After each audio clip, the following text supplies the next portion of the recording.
Tonight we are going to be painting up some reinforcements for the Wild West Exodus boxes in the form of an iron horse and an iron eagle. Let me just get things correct. Hope everyone's good and well and all of those things. Oh, it's a chilly night tonight for sure. I think we're going to start with this guy this evening. So yeah, I've got two of them that I've already done here, so I've got my examples to follow. These are the ones I painted first time around. So not going to probably go too far off piste and keep the same sort of styling going on. This one came out a bit of a darker blue, but I'm not too worried. Even though it's the same process, I maybe went a bit heavier with the airbrush on this guy than with that guy. But I think by the time it's kind of painted up, it probably won't make too much of a difference. So yeah, let's crack on. If anyone does join in the chat, just say hello. If you want to say hello, I'll have a bit of a chin wag with you. Else I will get my head down and continue painting away. Hopefully the music isn't too loud. Just wanted a bit of background music. I've actually got cold hands, believe it or not. Hey Tuffy. I need to put the chat on this screen, so I haven't got to look across the room to see the chat. Well, Pilgrim, get off your horse and drink your milk.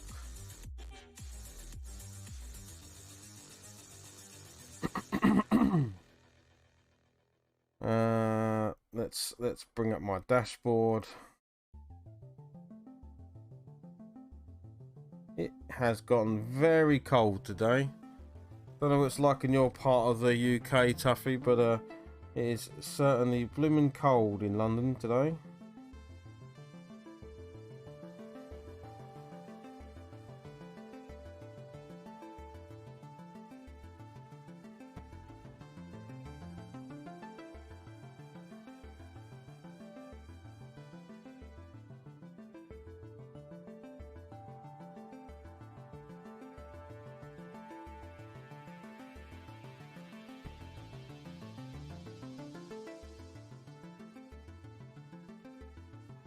I was tempted to paint with a pair of gloves on. I've actually got, the actual fingers are quite cold.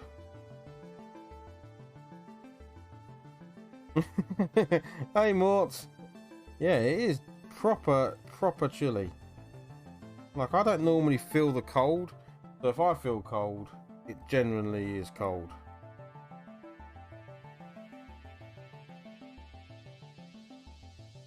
You doing alright, Mort? You okay?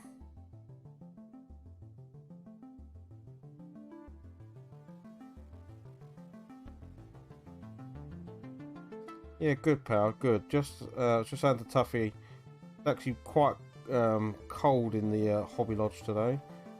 Even though the heating's on, it feels like it's fighting a losing battle. Salute was really good, Mort. Yeah, I really enjoyed it. You know, for what it had to, you know, obviously it was a. Oh, actually, Tuffy was there as well, so yeah, we can both vouch for it. It was a really good day. And given they had to obviously tone it down and, you know, couldn't be as big as it's been in previous years, I think it was really well done and really well managed.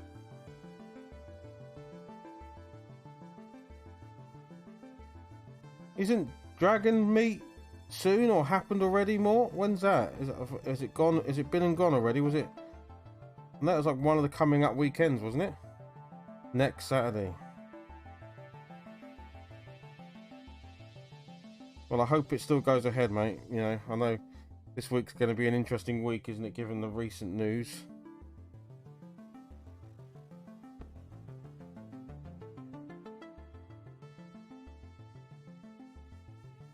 Yeah, it was really good, Tuffy, wasn't it? It was great. Yeah. No, I can understand that more.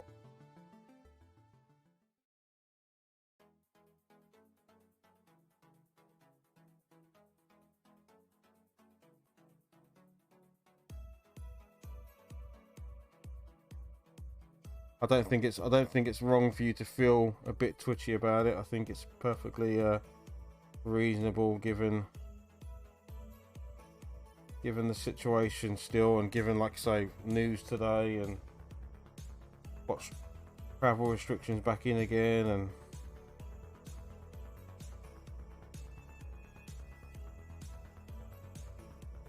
I saw that masks are now mandatory again on, you know, it was before it was a suggestion on things like transport and that, wasn't it? But it's back to being mandatory.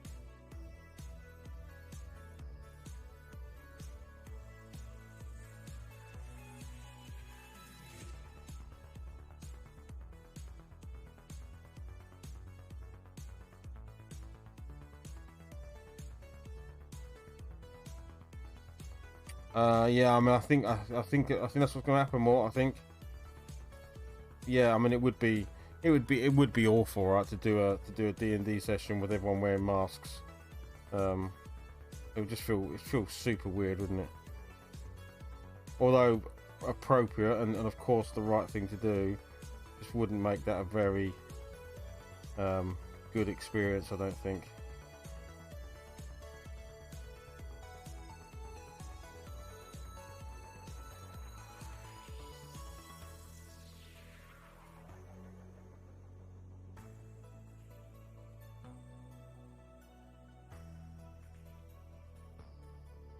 Well, let's see how the week pans out, right?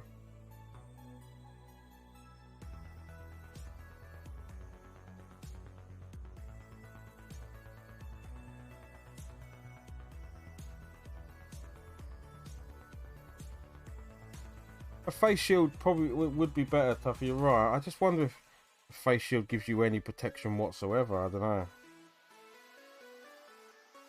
So much. Yes, it protects you from you know, particles in the face maybe, but there's so much air around them.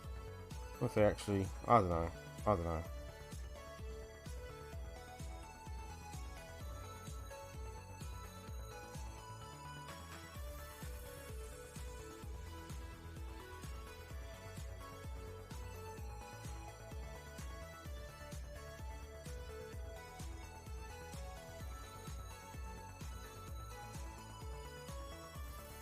Run a steampunk adventure more, and then everyone can turn up in masks anyway or something, and it'd be perfectly in character. Or something you could play, post-apocalyptic or something, where everyone's wearing masks. Totally normal.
Yeah, so this was I got sent these two. It's in a demo package or something of. I think this is what the singular bike package is going to be like. So you get two bikes in the pack when this is a sold separately set. So if you've got and I've discovered it builds 3 different bikes. So there's the Iron Horse, which is the one I'm doing now. There is the Iron Eagle, which is the other one with the less armor.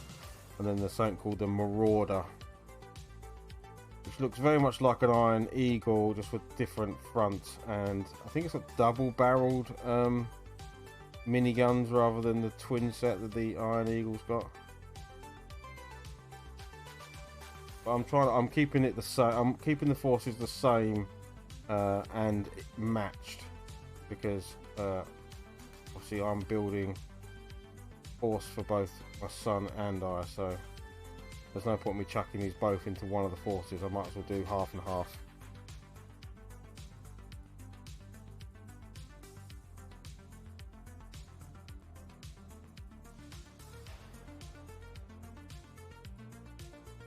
Might have to go and turn that. I've got a second heater in here. I might have to go and turn it on in a sec because my hands are actually too cold to paint.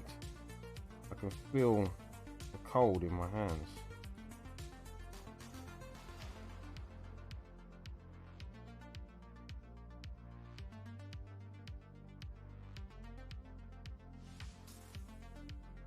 I think it's the floor in here. I think I'm gonna have to invest in some carpet or some rugs or something.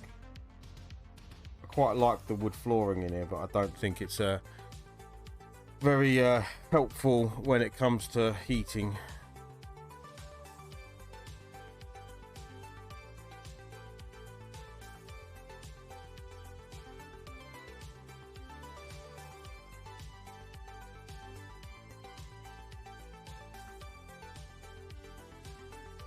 Just a really good conductor for the concrete base underneath.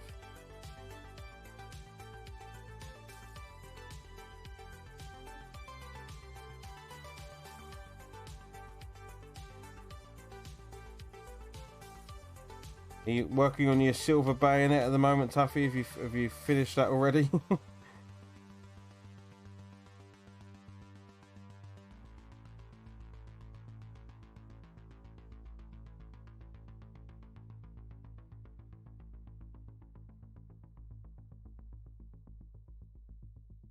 Anyone pick up anything from the Black Friday deals yet? I haven't bought a single thing.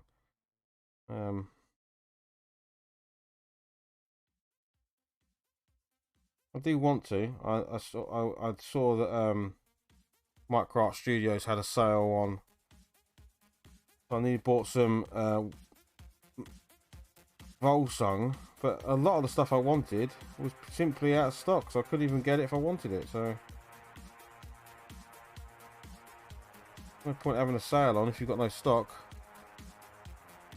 Yeah, I agree with you more. I think a lot of it is prices it's been before many times. I mean, some of the mod, like I say, with Micro Studios, it generally was 50% off stuff that would normally cost, the cost of it. So I think that is actually a pretty good deal. But then, just annoying that all the stuff I was going to get it's not in stock. So.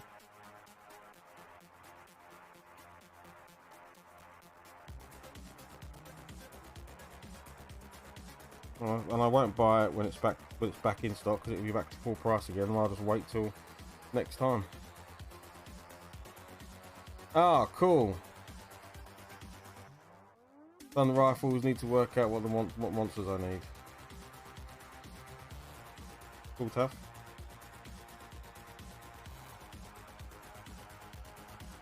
I'm doing a Star Trek RPG. That's pretty cool.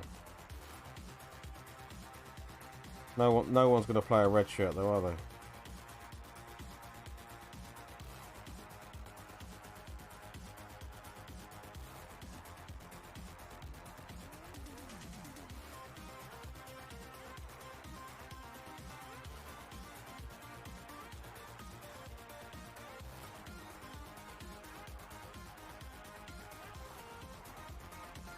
Ah, cool. That's cool.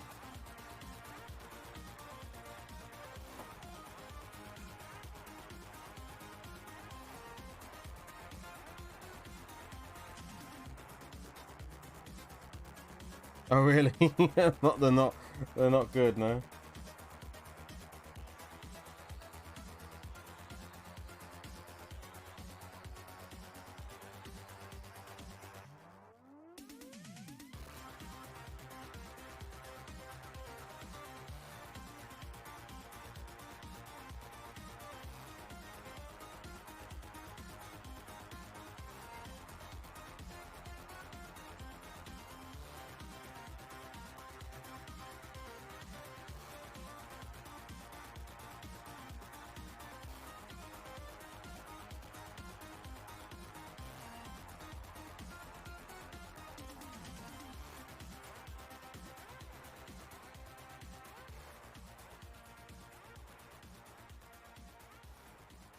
I bought the Borg Cube Star Trek Adventure the October before the event, not played it yet.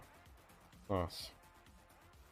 Duffy, you must own. I suppose you and Mort are probably very similar. You must own so many RPG books.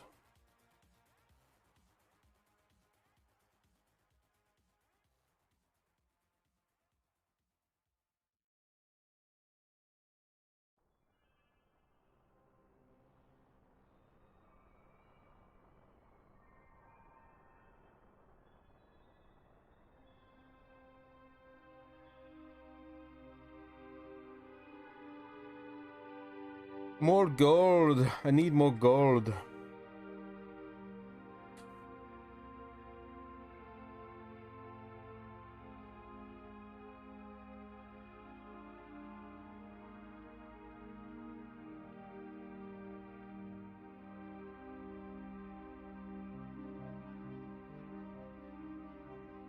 My sons and I went and saw the new Avengers movie today. Well, not a new Marvel movie, I should say, the Eternals. It was alright. It's probably the best I can give it.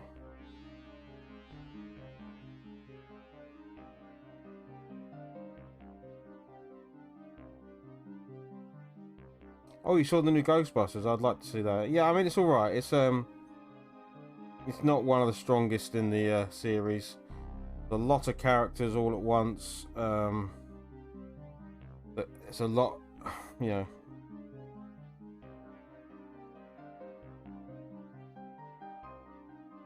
Problem is the Marvel movie for me, Marvel Universe now is like, this is another world-ending event that the Eternals can solve. They don't get involved with the other stuff because they don't get involved in man's conflict. Fair enough. So you know that's why they weren't involved with Thanos and other things. But this is a world-ending event, and it shakes the entire Earth to the point where the Earth could be destroyed in a seismic earthquake.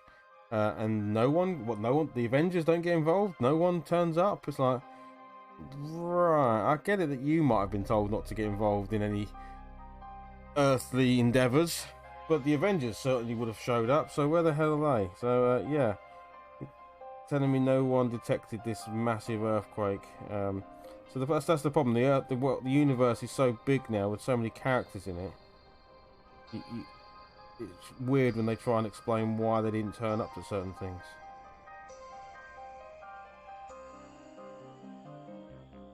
So yeah, it's all right. Like I say, it's a movie. That's about the most I can say. It's a movie. It's a popcorn movie. It has CGI monsters in it, which aren't very good, and it has Eternals in it, and they aren't that powerful. So it's like, okay, these guys will definitely be taken out by anything significant. Oh, Tuffy, what are you sending pictures of? Let's have a look. Yeah, that's a lot of books. And even more books. More books. Oh, I have the Warhammer Fantasy Roleplay one. Jerry gave me that.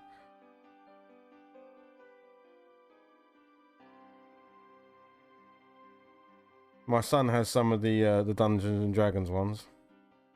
Yeah, the Warhammer one.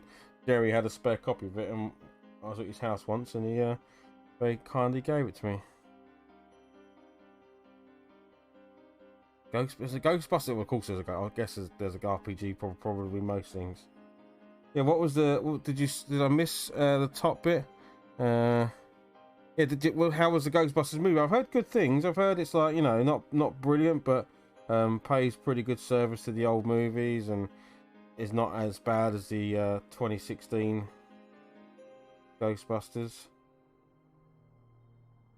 That was awesome. That's brilliant to hear. Wasn't that refreshing to hear about a remake or a reimagining an old film, that it was actually good? Ah, brilliant. I will definitely try and get out to see it then. Yeah, I had heard good things. Trying to stay away from spoilers and stuff like that. I'd sort of watched some non-spoiler reviews, and people had said good stuff about it. So, oh man, actually a little emotional. Wow. Okay. Wow.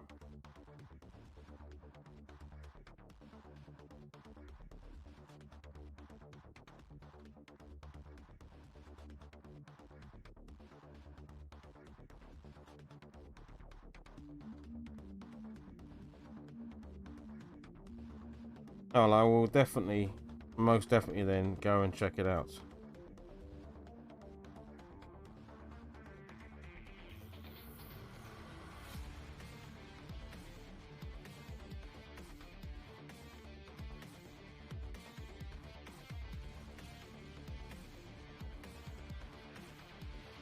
Silver Bandit, you need 18 different types of monster. That sounds a bit like Frostgrave and other games where you need a... I think in Frostgrave, isn't there like 20 different options? Because you essentially roll a d20 and it determines what comes in off the monster book. So you need... I mean, you don't need them, obviously, but because you can just say, well, it's always going to be a skeleton. But I think there are 20 odd different options.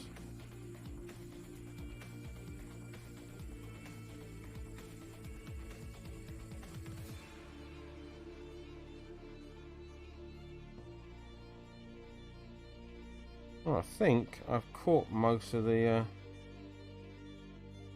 stuff I was going to catch.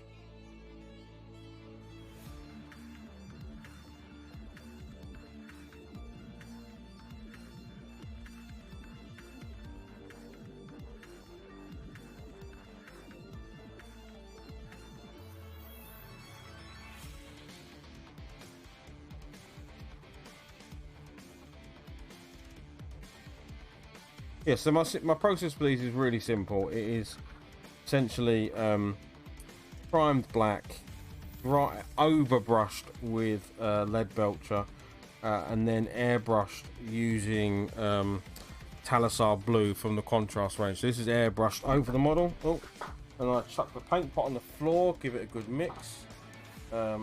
Luckily the lid is on, otherwise that would have made a mess. Airbrush the blue over the top, and that's that done really. And then it's just come in, do the gold, do the weapons, do the driver. Job's a good one.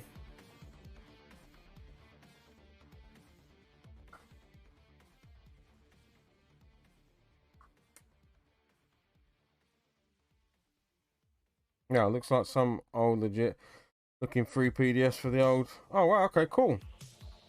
You can get it for free. That's pretty awesome.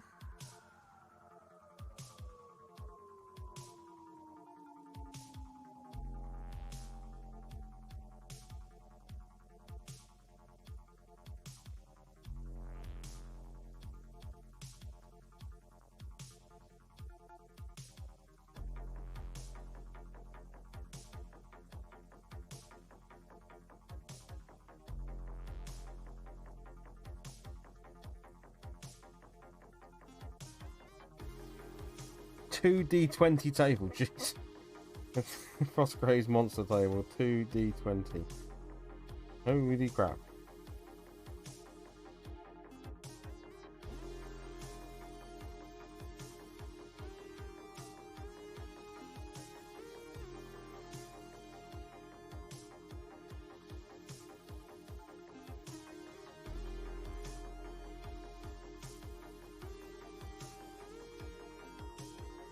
Okay, I need some greys here. There we go.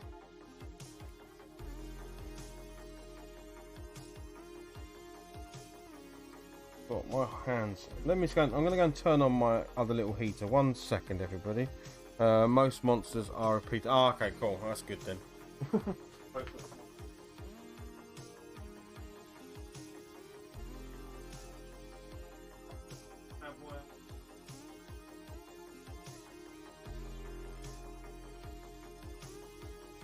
Get that pumping some heat around. Woo, it's chilly.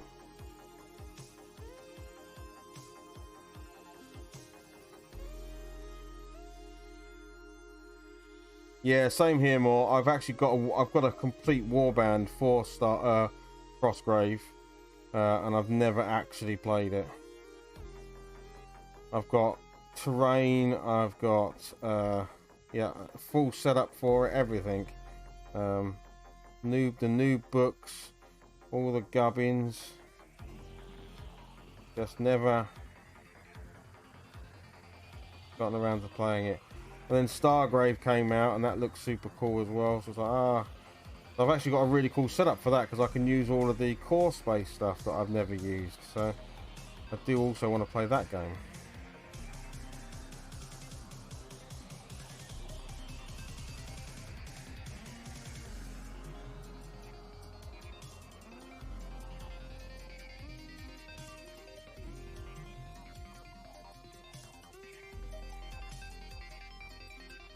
Yeah, I've got the first and the second edition.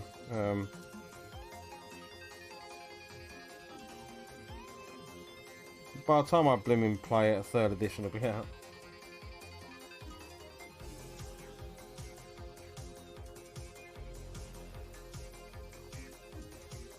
Or maybe not. Hopefully, maybe they'll just keep it fairly standard. That would be nice. Don't always have to have new editions, do you?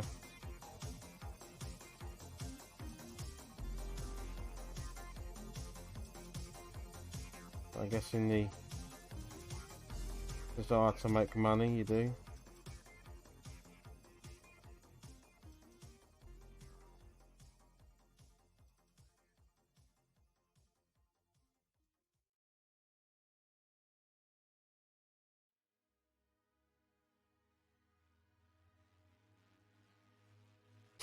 Yeah.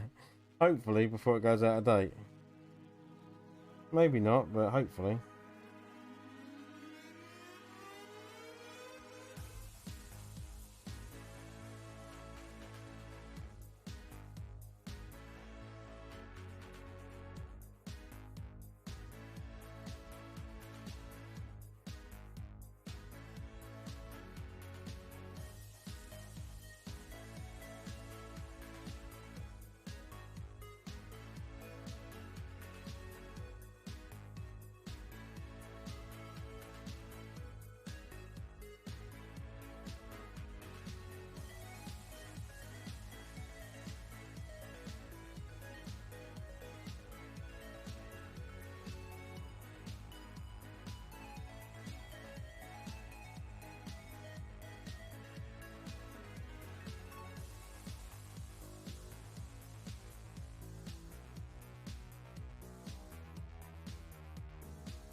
At least the silver bayonet they added solo update. Yeah, well, I think there are, if I remember rightly, for Frostgrave. I have it in front of me.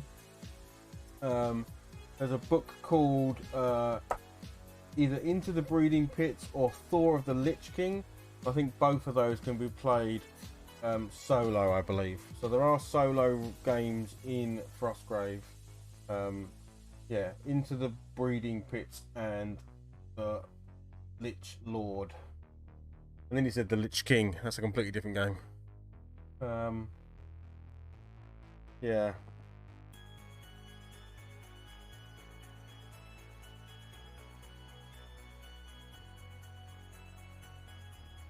I've never actually managed to sit down and play a solo game of something. I need to do that. I need to sort of like be okay with it's okay to just sit down and play a game. It's no different from sitting down and playing a video game or something, but I always feel like I need to wait for a partner.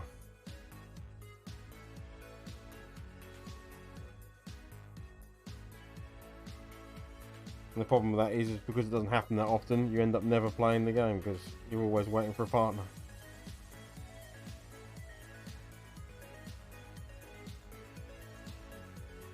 And I'm lucky, I've got people like, you know, my son James who will play and stuff like that, but he mostly wants to play 40k.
Okay, so we're now going to use the old Tesseract Glow. Where's this stuff? There it is.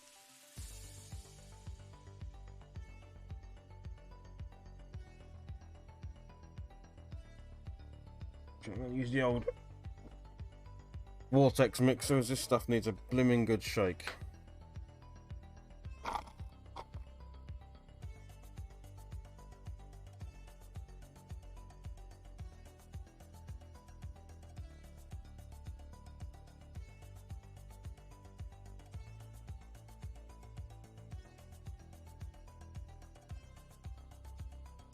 Do you think they will do a pack at the next boot camp for those who caravans?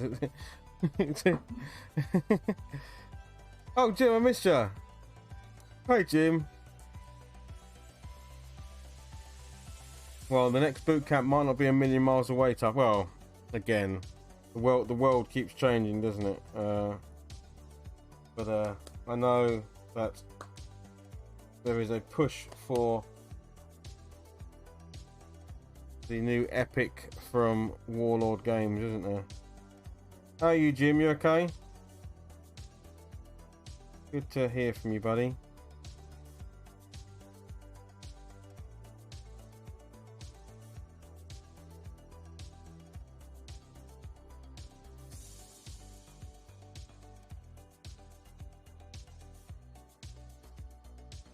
I think if there's not a physical boot camp soon, I think we should push to do another digital event. That was quite good fun when we did it last time. I enjoyed it, even though we joined it remotely and did it all digitally. Ah, good. Well, I do hope whatever's going on, Jib, you're okay, mate. And yeah, always here to hang out with my friend.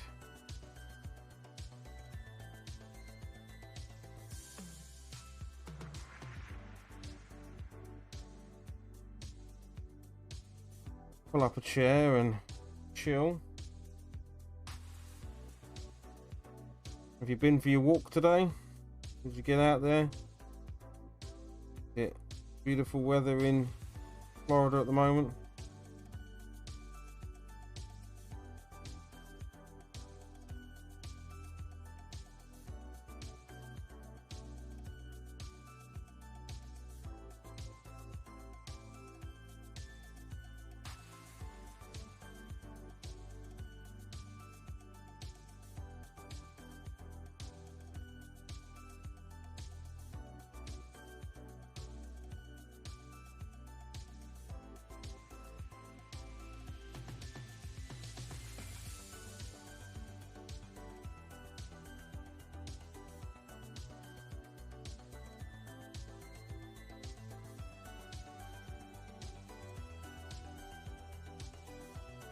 Okay, so we're going to hit this in a second with a wash. Hey, McGothmog. Welcome. Thanks for coming and saying hello.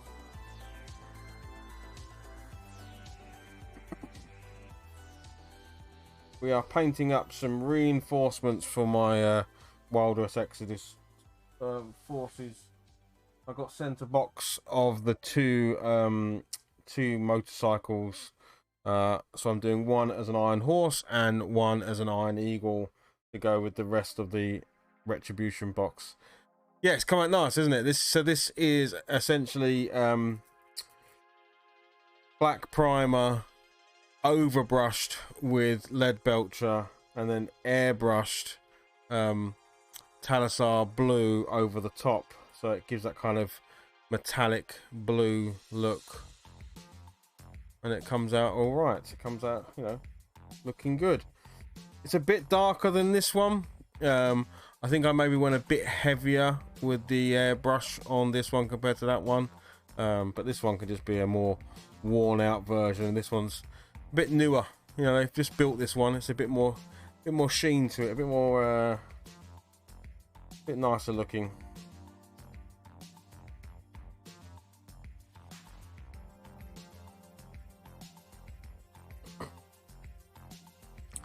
One thing I do want to do is a bit of scuffing up on the bottom. That's what I do want to do.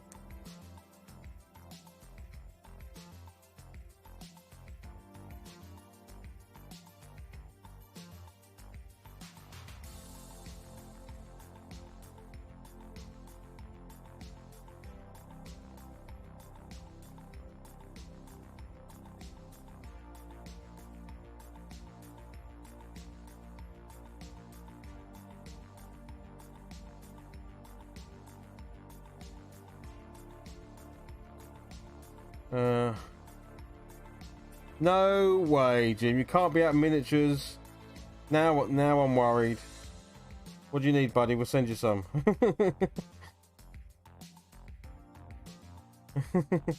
No way. You've officially run out of miniatures to paint. You are living life on the edge. You know the rules.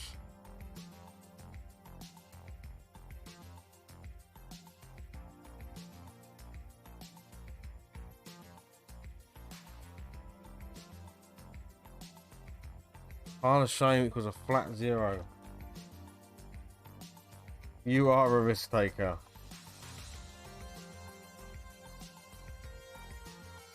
You know the rules about running out of miniatures.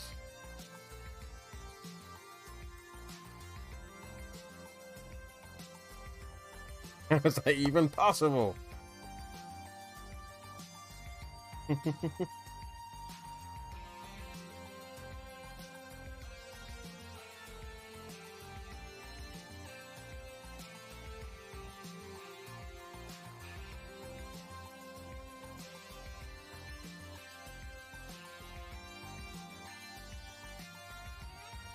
Right, I'm going to put this one aside for a minute because I think really it's done apart from washing and weathering, really. So I'm going to let it dry. I'm going to put it there. And then I'm going to pick up the other one.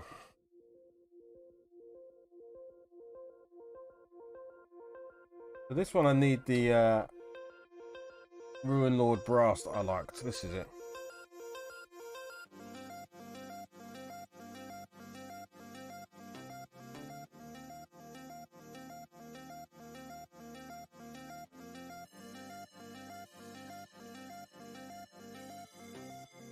This paint has quickly become one of my favourite metallics, the Ruin Lord brass. It's a recently new one from GW, and I like it a lot.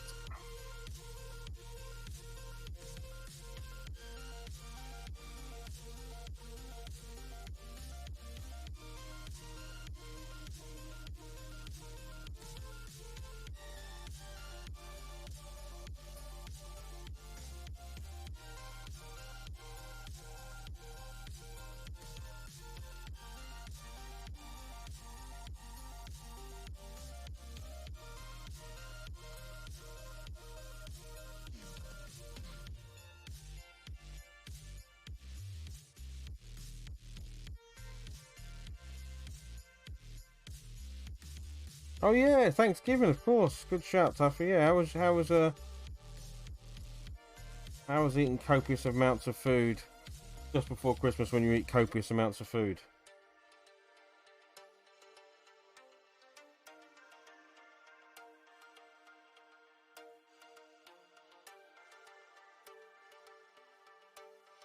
And did the president pardon the turkey? Did that happen?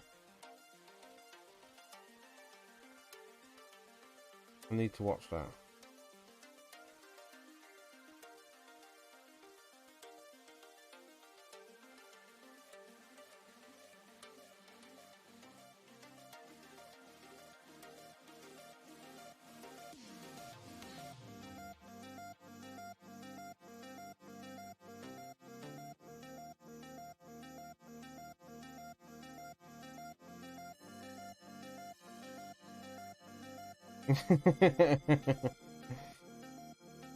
Yeah, but it's a thing, isn't it? They do pardon the turkey, and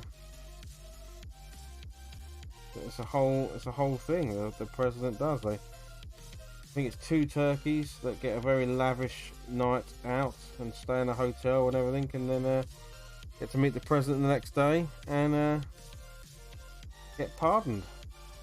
And it isn't Trump. You're right.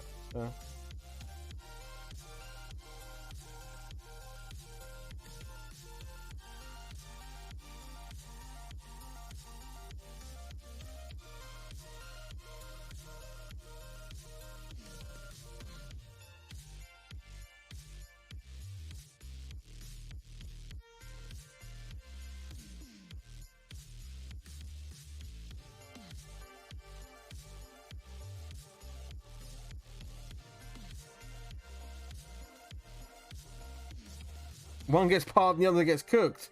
Oh, okay, that's made it a bit darker. Oh man.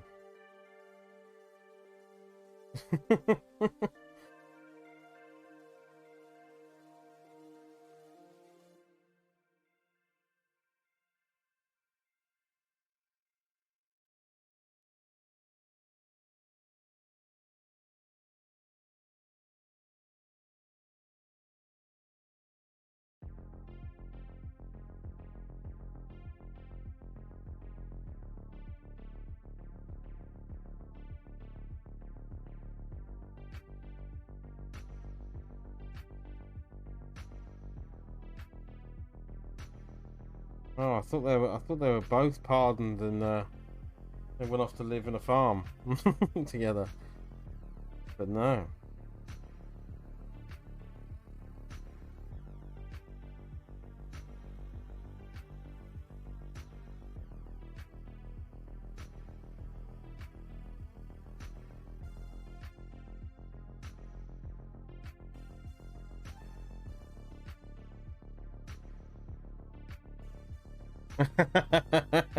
In the West Wing episode, the fictitious President Bartlett is able to spare the second turkey by drafting him into the army. Nice. Good show.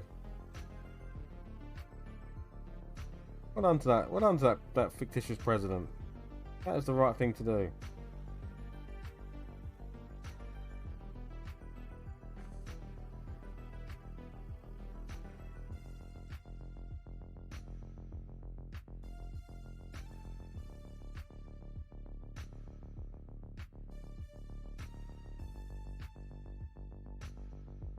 Given his name was mentioned, that is one thing that Trump did do, was make American news popular. Because I must admit, I used to read the American news every single day just to see what that guy got up to from afar. Now I just don't feel there's a need to. I'm like, it all seems pretty quiet. Apart from the usual stuff that goes on in countries, you know, as much as it happens here over there. Seems to be a lot less ridiculousness now.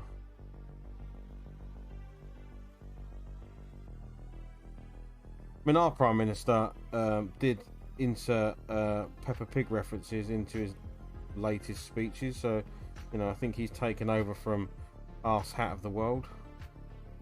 I think he's doing a cracking job of showing how incompetent he is by literally losing his mind on national television.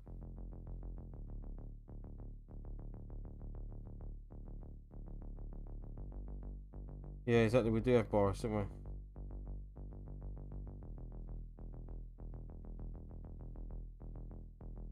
At least for a little while longer, it would seem.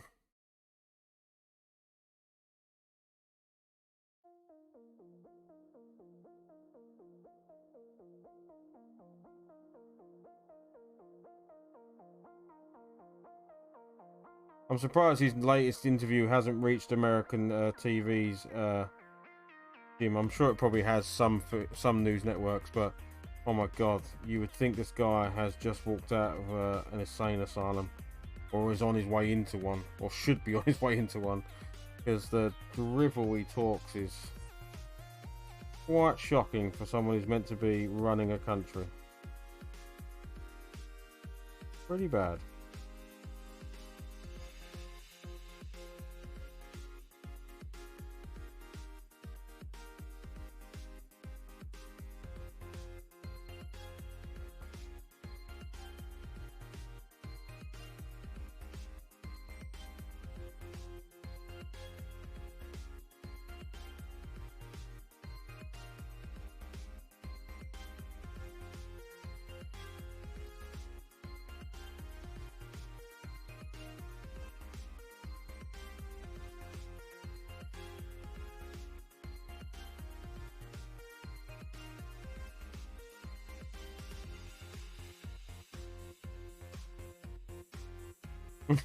Does he paint?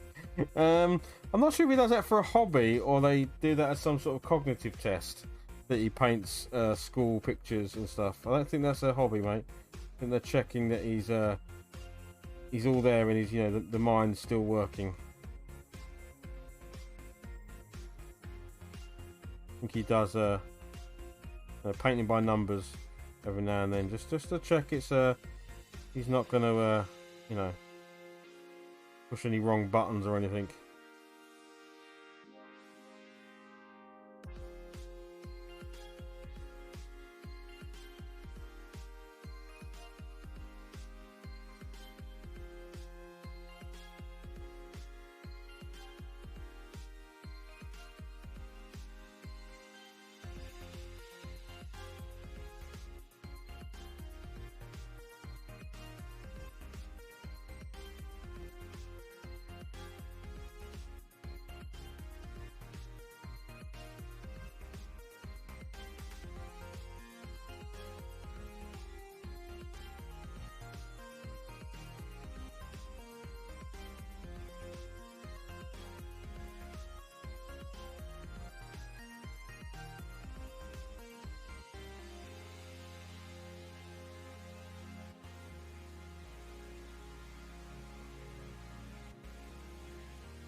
Okay, so I think that's the bike bits done.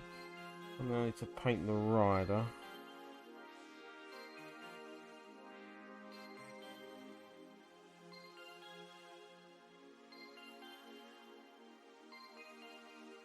Do a quick comparison.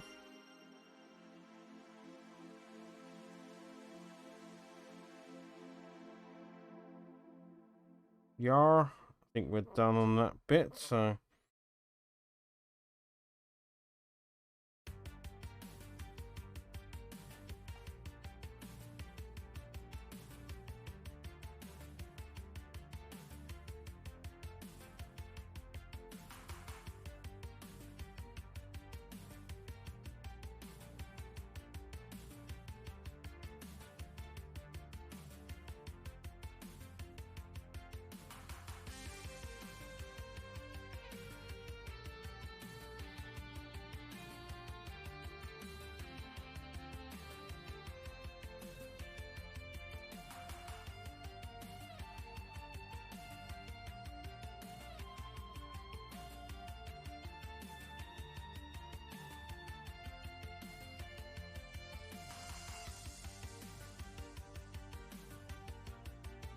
I'm going to cover him in grey cere because then I want to come back in with the contrast paints to paint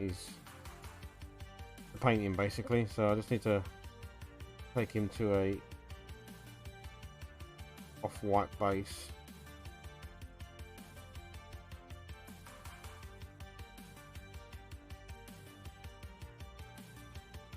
If I miss any bits, it will just be the shadows, so it's fine. Catch the seat as well because the seat's going to be red like the other one.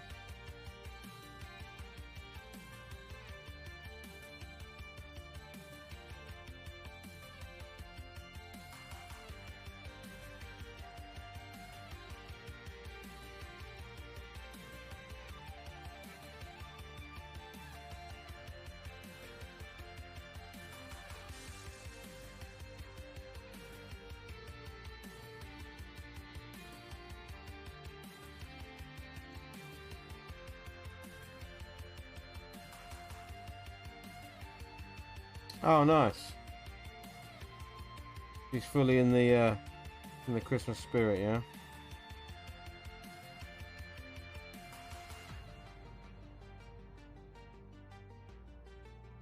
I enjoy Christmas.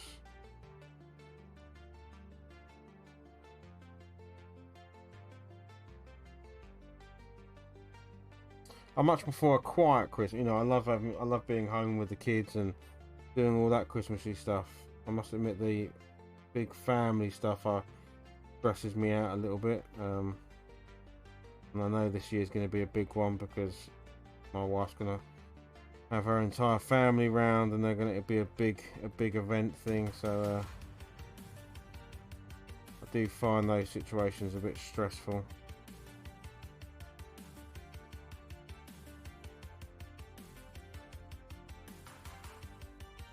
But I think, you know, given it's been a while, can't begrudge it.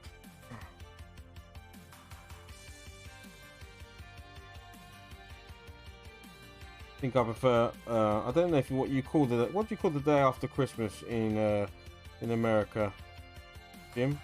Over here we call it Boxing Day. So I prefer Boxing Day to Christmas Day.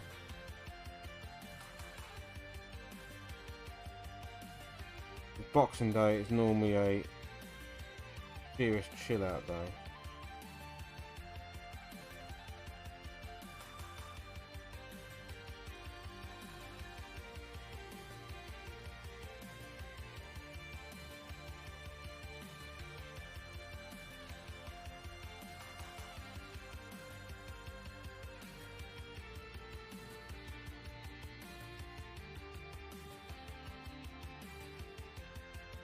Oh, okay.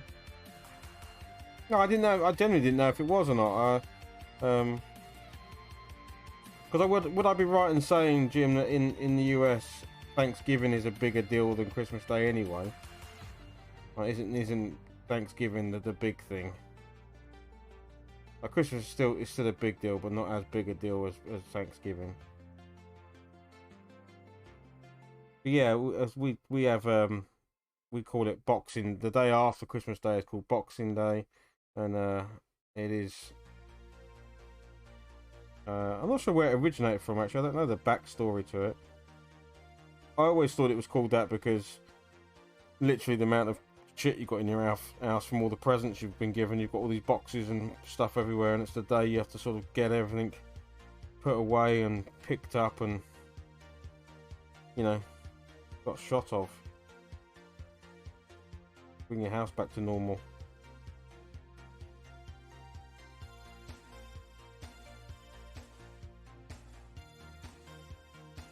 But no, it doesn't surprise me that it doesn't have a...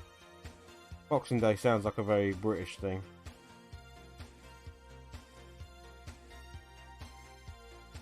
Oh, it's definitely... okay, it still is the biggest holiday, okay.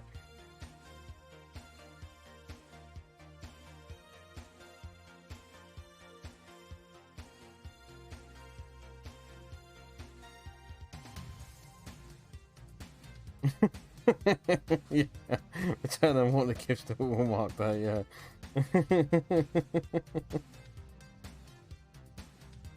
That's so nuts about the UK is that the shops do open on Boxing Day, and they are normally rammed, even though you've just spent Christmas Day getting a load of shit from people that you probably didn't need anyway. Everyone then goes to the shops afterwards and buys more shit because all of the sales start on Boxing Day. Nice. Yeah, like I say, Christmas Day here will be loads of family. There'll be like 20 of us, I imagine. My wife will. I'll be like, oh, gross. She does everything. But Boxing Day is much more chilled. Sit around, watch telly with the kids, build and play toys. My own included.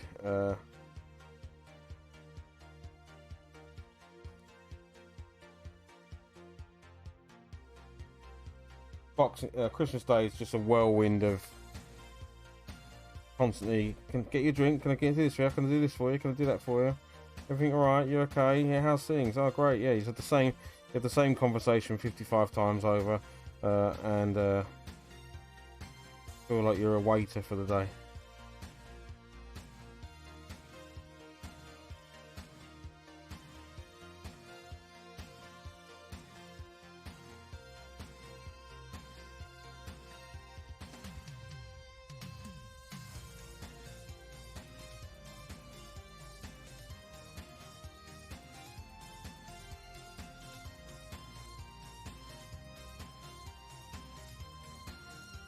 So yeah, yeah, yeah.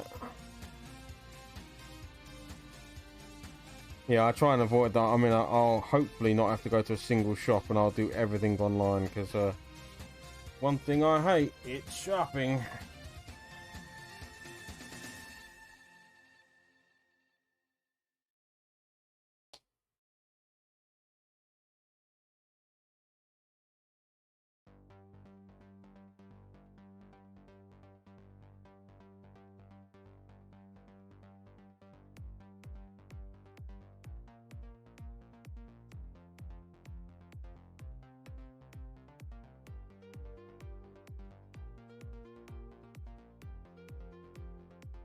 Nice, that'd be really cool, Tuffy, yeah.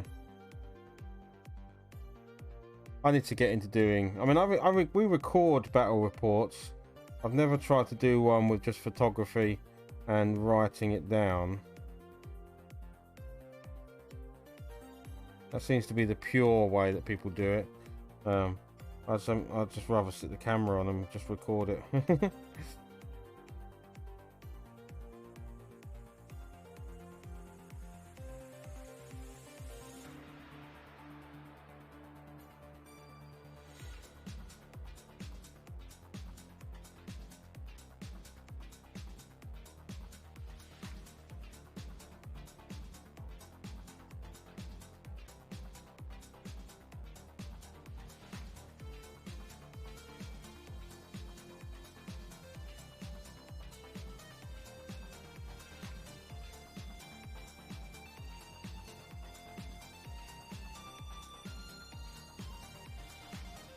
I have 2 planned in December. The annual assault on the North Pole. But oh yeah, you done. Yeah, I remember that one.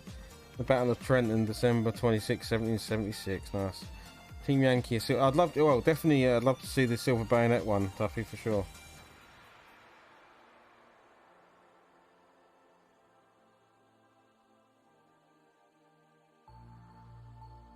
It sounds like it's a bit like Dracula's America, Silver Bayonet, just a different time period.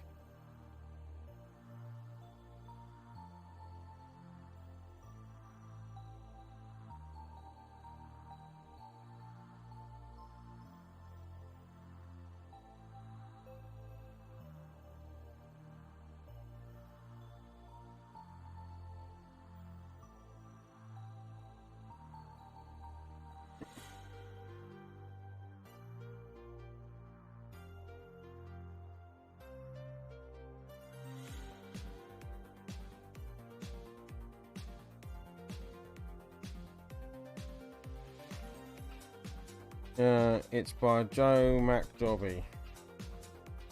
I don't know who did Dracula's America. Jonathan.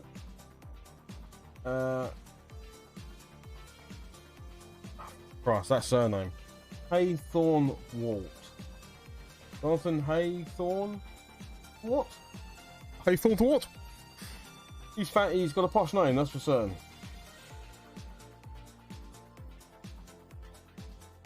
Haythorne seems to be his name. But yeah, from what I've seen, it seems very similar. I guess anything could be said like that. Any weird version of something. This is Wild West gone a bit weird with Dracula and monsters and stuff, and Silver Bayonet is Napoleonic gone weird, right? So with monsters and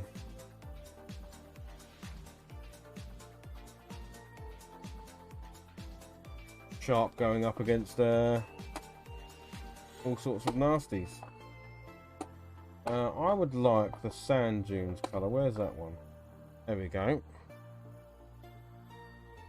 Joseph McClough.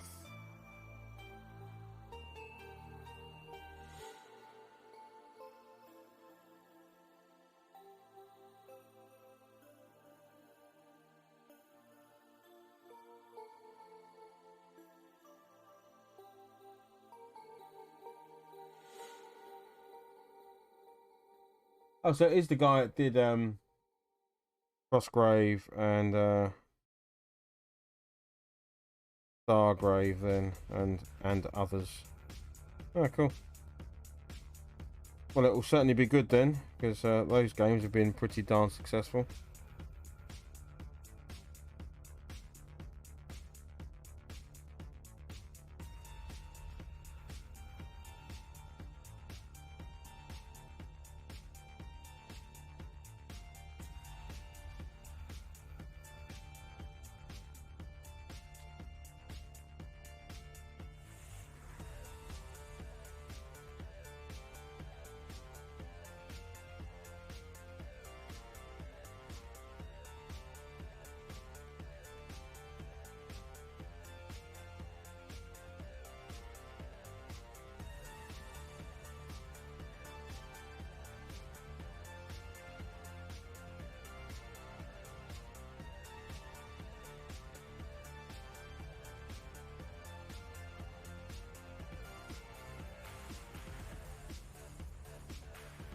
Right, I'm going to try and get a bit of silver in on his chest here, because that's what's in there.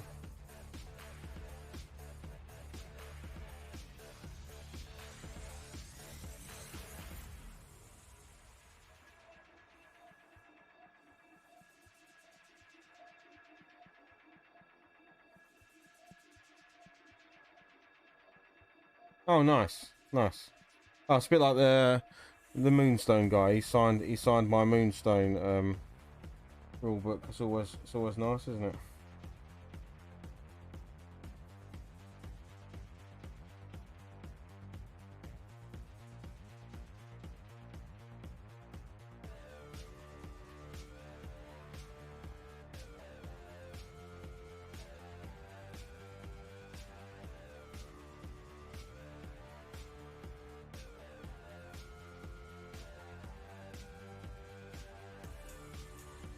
Russian separatists.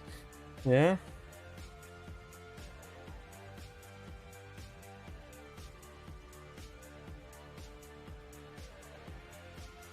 I'm picturing previous years in my mind. I remember seeing all the weird and wonderful forces that Santa has at his disposal.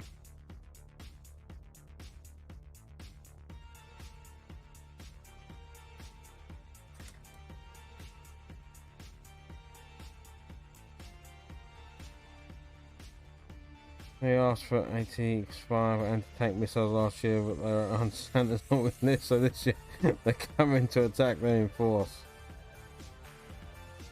You've picked the wrong time to attack him. Santa's at his strongest this time of year. You need to catch him when he's slumbering.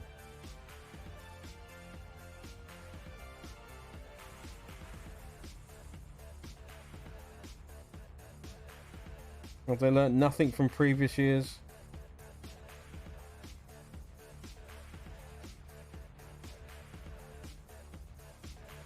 You can't take him head on.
I've thought of setting up a tropical beach board instead and having someone attack Santa while exactly. That's when you've got to catch him, haven't you? If you're hoping to take Santa down, you've got to do it when he doesn't expect it. When he's on vacay. You know. You've got no hope against him when he's at full strength, you know.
Right, I'm going to flip back to the other one because that's got a lot of wet paint on it now. So I'm going to put that to one side.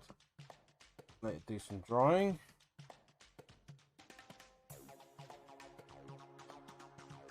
Oh yeah, get some photos up for sure.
I want some black Templar now just to actually colour some of these bits. Like where there's joins and engine parts, stuff like that. Not that much water. I don't know why I had that much water on my brush.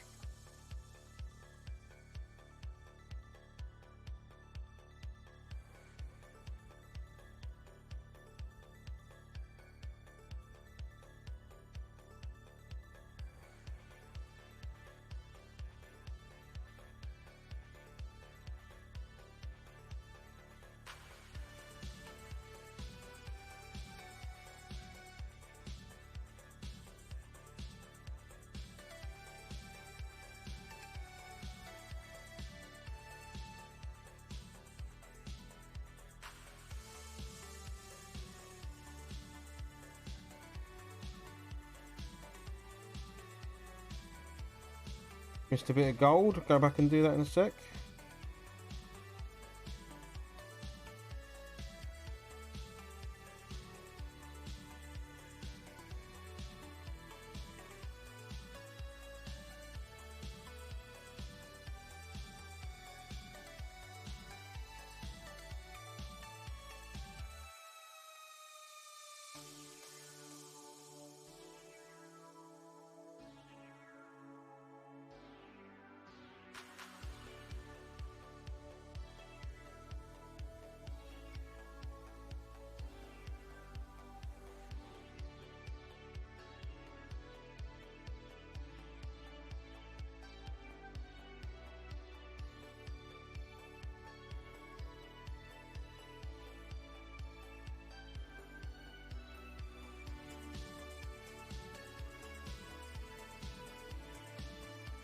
Yeah, that's pretty good. It needs loads of drying, and then I can go back in with the weathering pigments to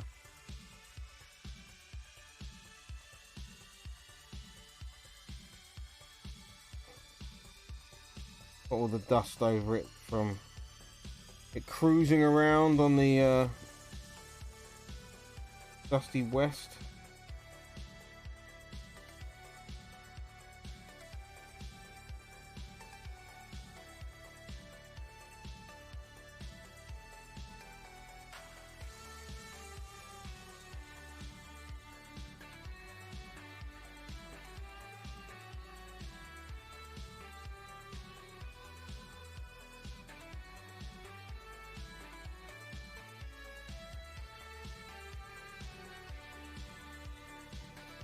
What time is it? It's 10 o'clock.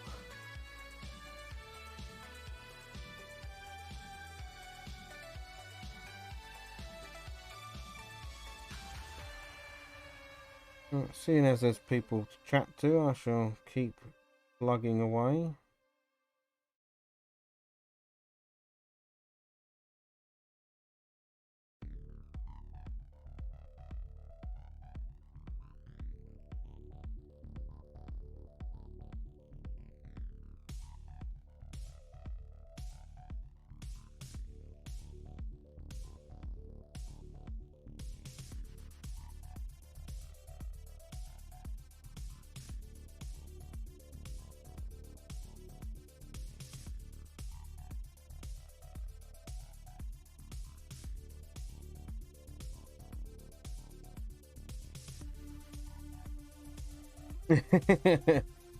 Well, I'm quite happy to sit here, and all of my kids are behaved and either in bed or in rooms. Very well behaved. So, whilst that is the case, I'll continue to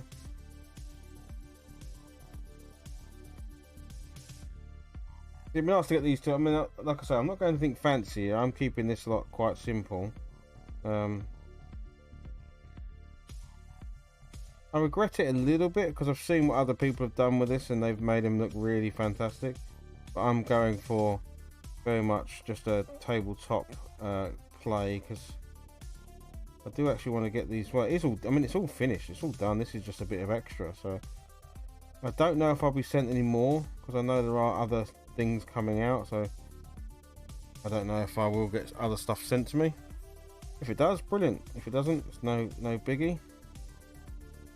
I'll happily buy some bits.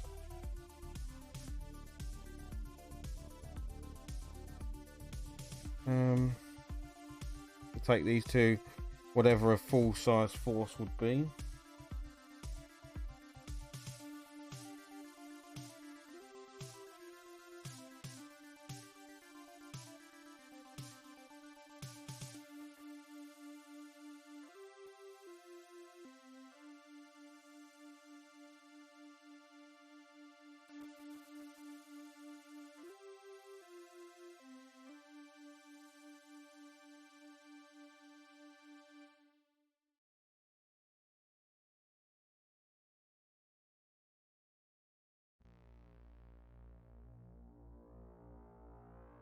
Good news is that second heat has done the trick, because my hands are no longer feel like I've got frostbite. Tuffy, I will check out the video later today or tomorrow morning, taking a slight break from Discord. Fair enough, buddy.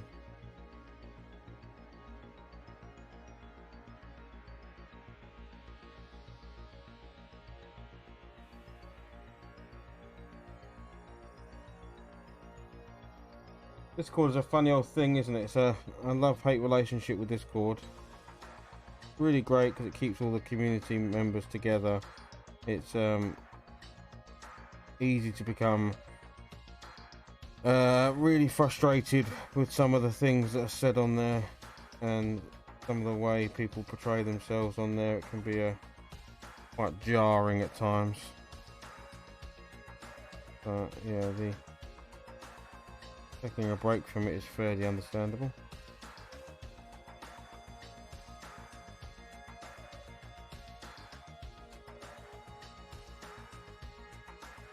I rarely go on there. I rarely post things on there now, to be honest.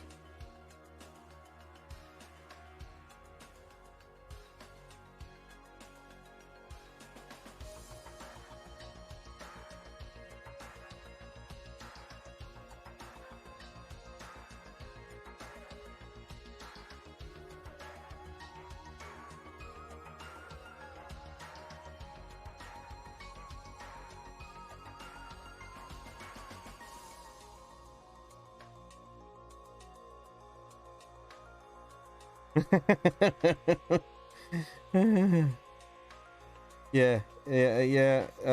To both of you, yes, 100%. Definitely, some people don't have a filter, and it can feel a bit. I'm not trying to take some sort of high ground, but it does feel quite immature at times. But that seems to be the culture sometimes, and there's not much I can. That is it. And yeah, like you say, the great thing is getting to know everyone. The worst thing is I'm not getting to know everyone. You're like, oh, okay. That's who you are. I'm sure people think that about me. I'm sure people go, oh yeah, he's a pain in the ass.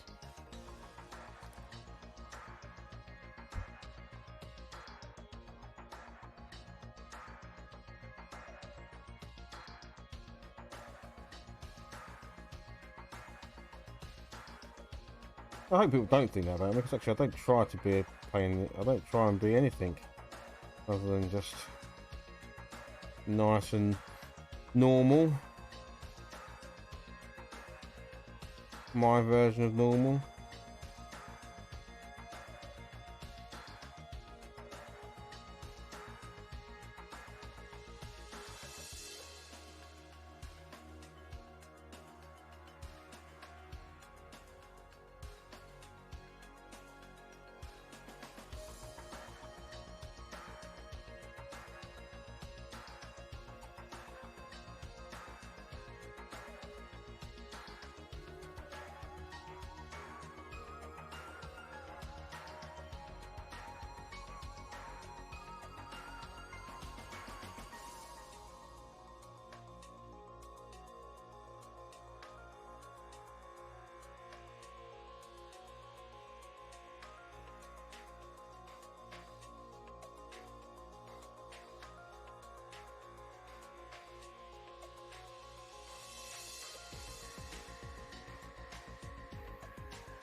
Now, I can't tell if that hand is a hand, or I think it's a hand. I don't think it's a gloved hand.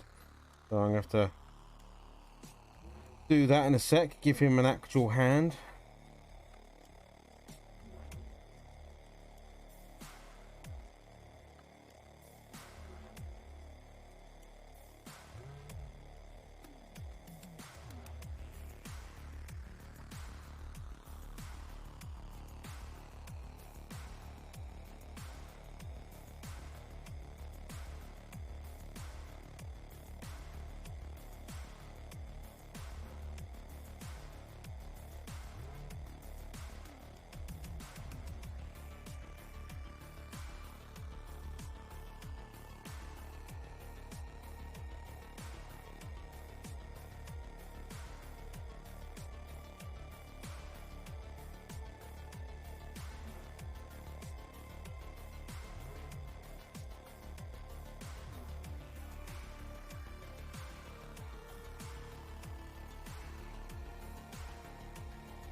It's still blowing a gale outside, and we've got the least of it in London.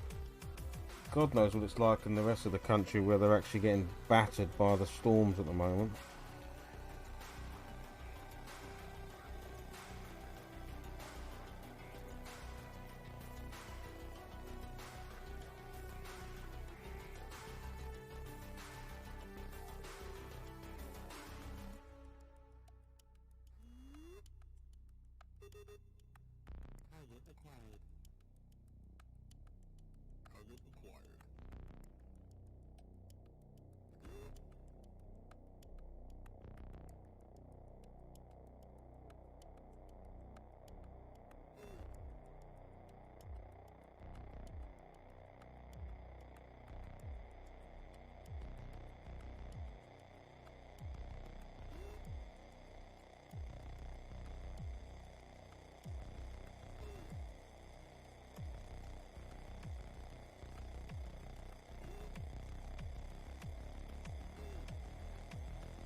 Going to do all the sort of fiery effects now that we had going on.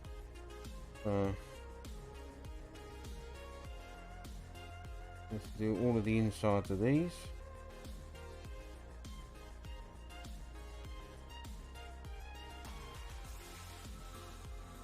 The unions, I had all the union powered by almost like the warp lightning looking power, and then these guys are more traditional sort of combustion.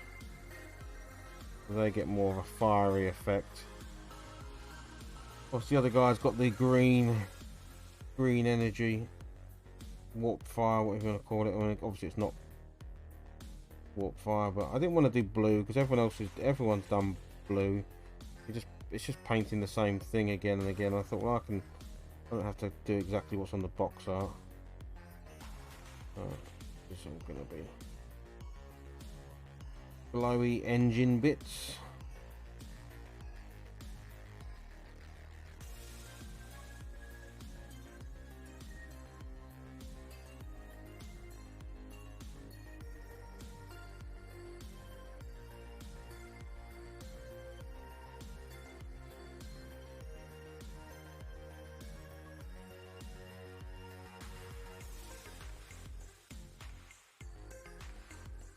If we do any other bits, we'll go around here.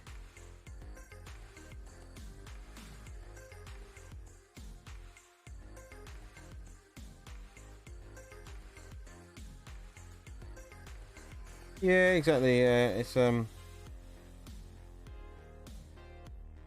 don't mind going off piste and doing whatever I want to do.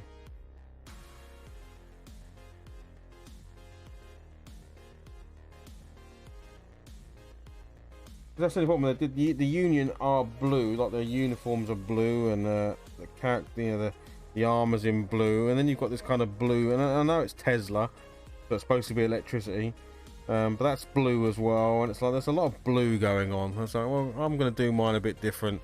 Hence, I've used the green energy everywhere, and the guy Tesla's floating on his green warp lightning looking stuff rather than the blue lightning, because it's just a bit too samey for me.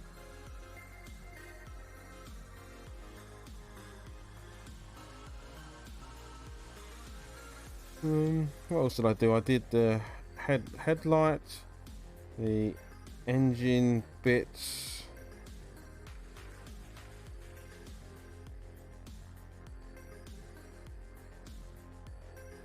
There's kind of vents down there.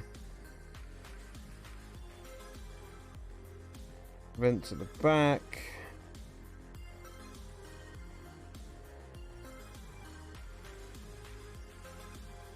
That's pretty much it.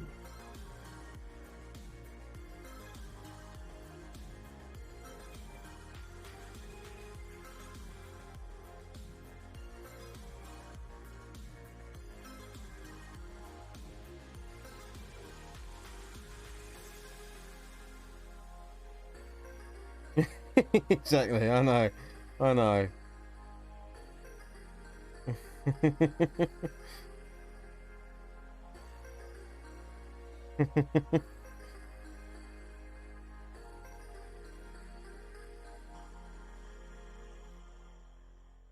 I've not had anyone comment yet that I can't do this, but you know, I don't know how hardcore the Wild West Exodus party is, you know, is it? I can't imagine it's that hardcore. I blooming hope not.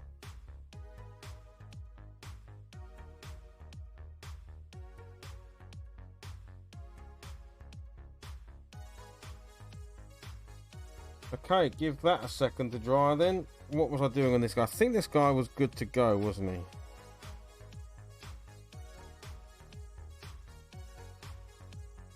think a bit more warp, bit more glow in here. More glow.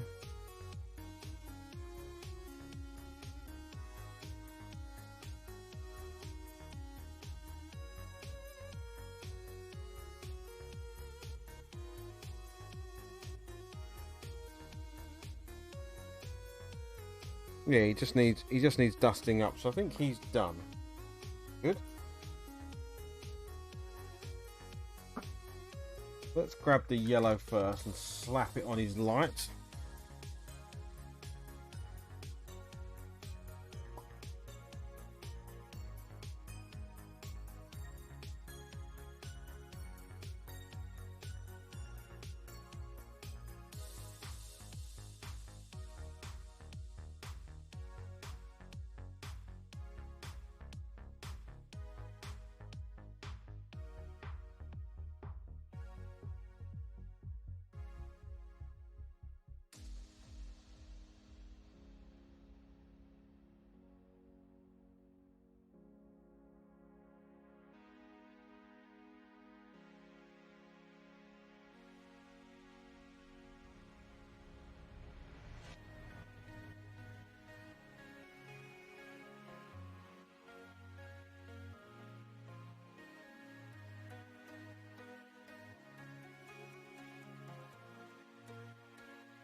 Okay, cool. Now I need to go and grab some red. Already have some red on the palette.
Needs to dry. Alright, I'm going to try and put this one on his actual base now. Now last time this was horrendous. Trying to break this stick off, I went too heavy. Let's see if I've done the same. This stick should break off the bottom of this model. Nope. Okay, I've done the same as last time. Oh Martin, you think you'd learn.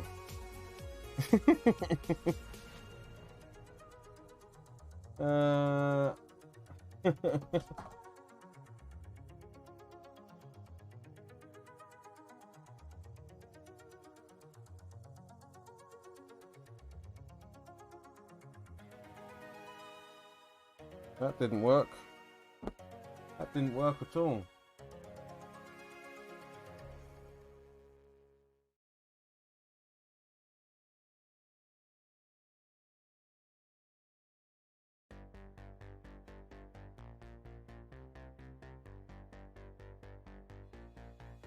I put a little bit of super glue on this stick thinking, that's alright, when the model's finished, I can snap that out the bottom and away we go.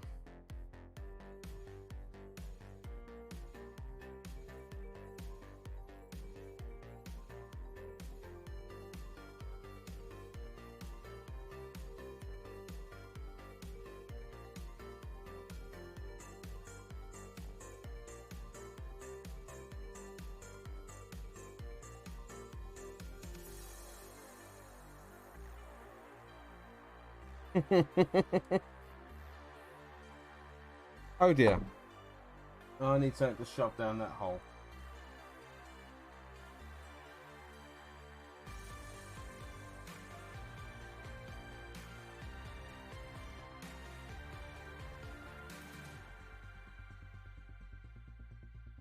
Yeah, well, that's what's going to happen, I think, Jim. I'm hoping I can ease this stick out of here. Otherwise, we're going to be going at it with a pair of snips. Now, luckily, it's underneath the model, so... lesson learned. Don't stick this in with super glue. Maybe go with a blob of blue tack or something.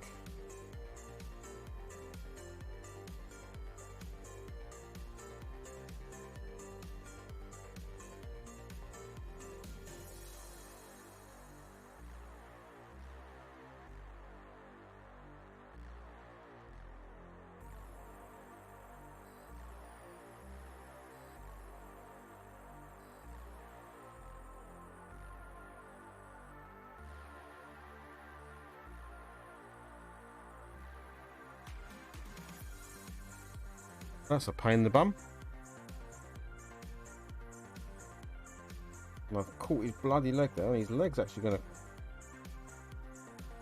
Right, I need to take care of this in a second.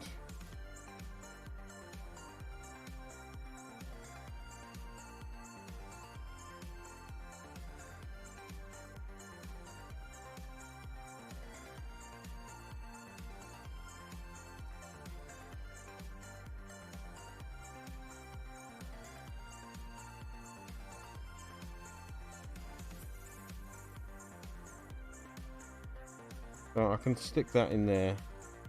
I knew I'd knock his leg off. Okay, so I've got a hole mount. I can mount in that hole. That's good enough. I'll go with that. I can mount the flight stick on that. Now I need to repair his leg because I knocked his leg off. Where's my glue? Where's my glue? There's my glue.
That's disappointing. I thought that was going to work better than what it did, but yeah. That was a bright idea gone wrong, that was.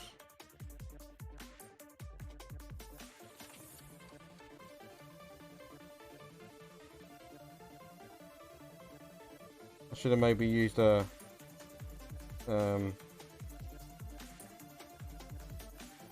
big old blob of tack. Well, no, because that could have got stuck inside there as well, but at least with super glue I'm having to dig it out essentially, which is not ideal.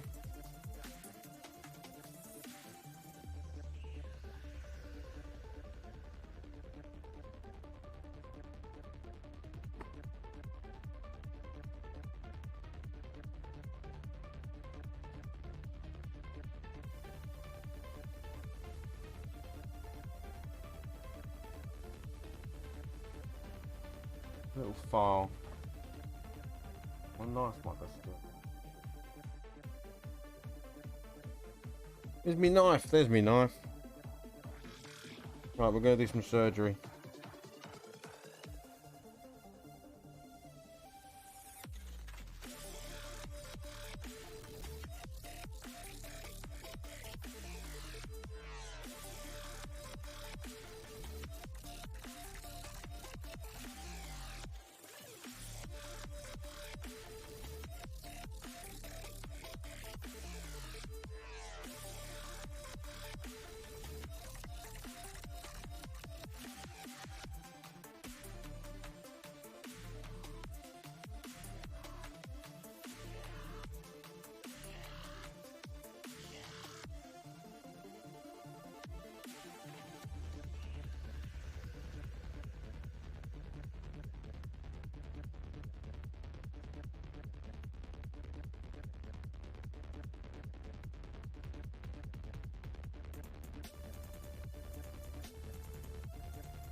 I need a straight up stick. Ah, damn it. Why have I gone and mucked this up by doing this?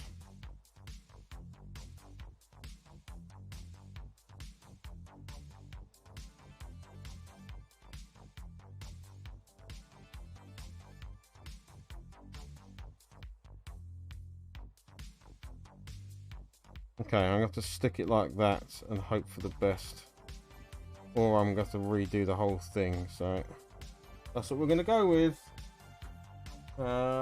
Where's my glue? Glue. Don't stick your miniatures on a stick unless you've got a really easy way to get the stick off. Because my really easy idea did not work.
Oh man, we did it. We got it out.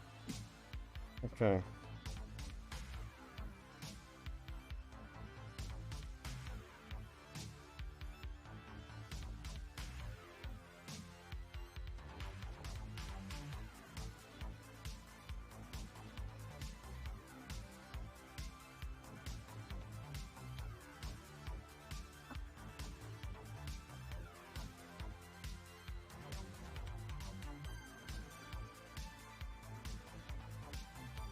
We got there. It wasn't easy, but I think we got there. Alright, gonna leave that there for a sec.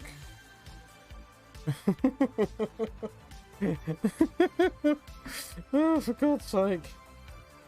Thought I was doing myself a favour. Thought I was thinking, oh, this will make it easier to paint it. Now I've probably got the exact same problem on this guy over here, removing this stick.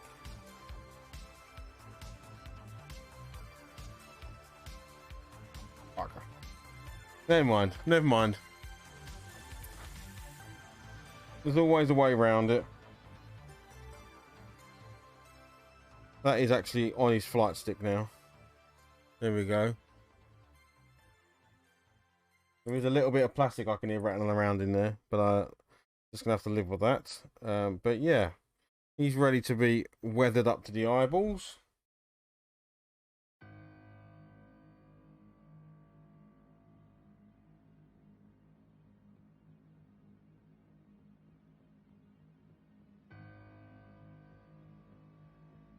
Oh, hang on, this one. Yay! That's what was meant to happen.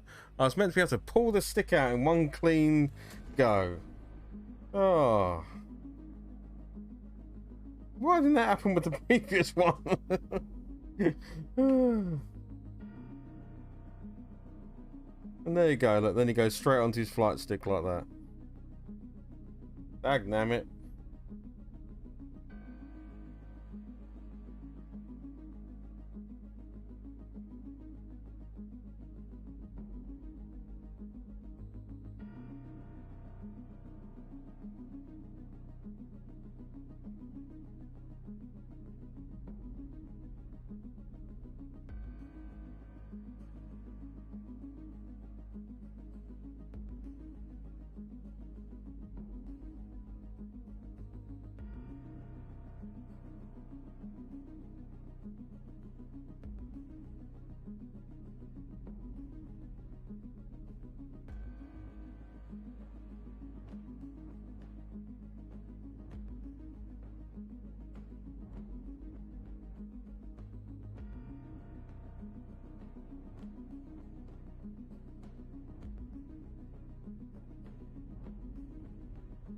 Okay. Uh,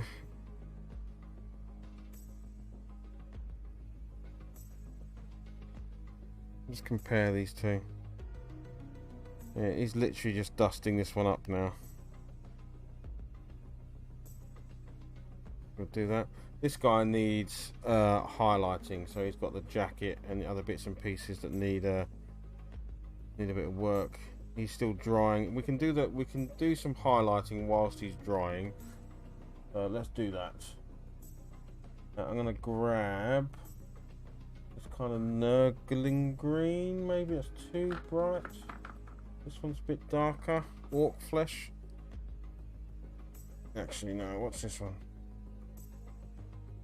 I'm gonna mix those two together. I would have had to. You're right, Tupper. You were. I should have done. I don't deserve the Hobby God bag anyway. It is with an undeserving soul. There are people plenty better.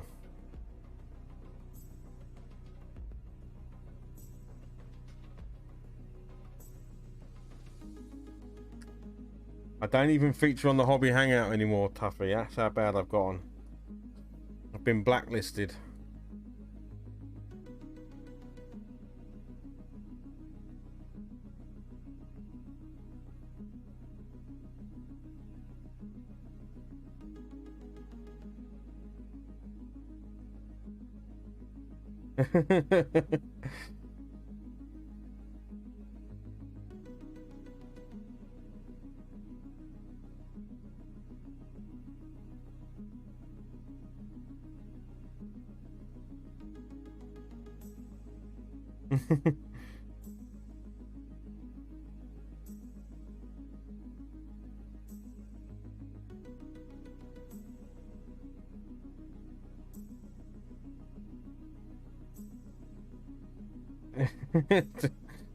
Yeah. I don't know. I don't know what I did to become blacklisted, but it is pretty evident that I have been.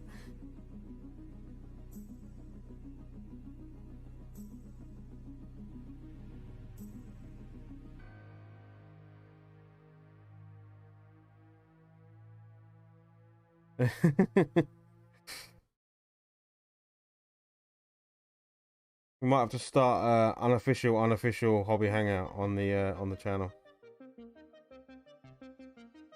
and I'll feature the the people that get left out week in, week out.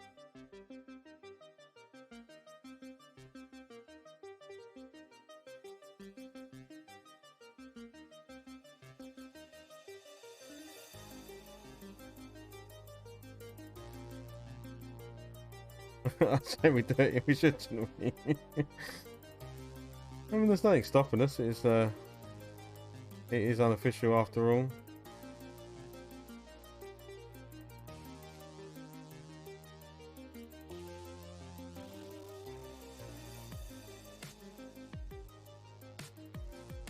Although Sundancer has the audience, so I feel like we would be doing it alone.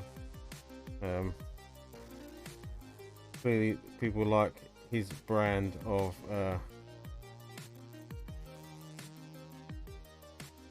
brand. Think of another word to say for it, frankly.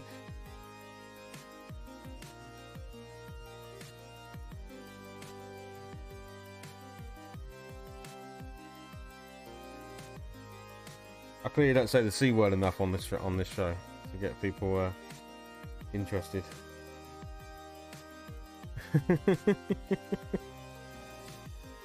Yeah, exactly. Joey is the brand. He is. Yeah. Grumpy old man brand. Yeah. Yeah. I don't really do grumpy old man. Maybe sometimes, but I don't feel like I'm a grumpy old man.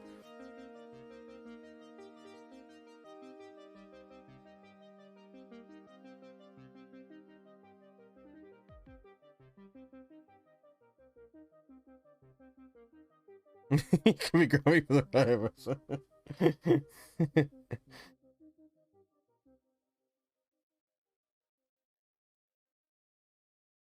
I hopefully come across as very relaxed and very chilled, because that's what I want to be.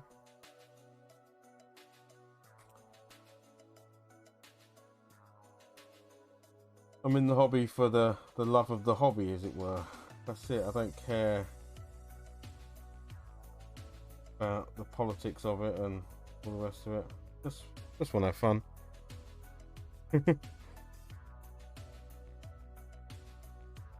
That's good to hear, Jim. That is the plan. The plan is just to be the pure joy of the hobby, good, bad, whatever.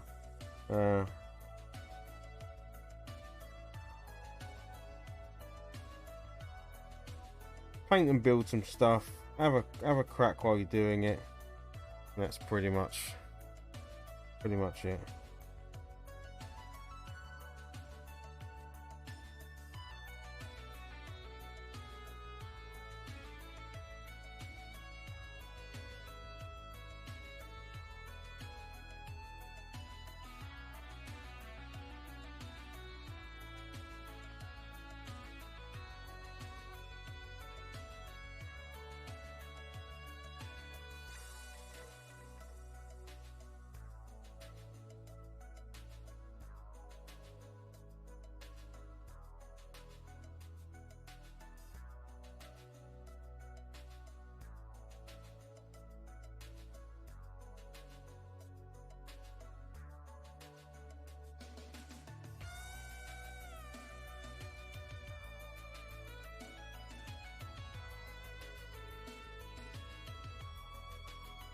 It's tough, the old streaming game, though. I don't know how you build. I mean, Jim, you've been doing it for a lot longer. It's hard to build audiences, isn't it? It's hard to get people interested. Because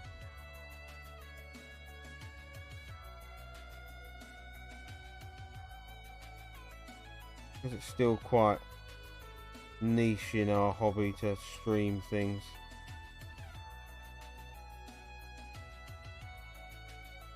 Have a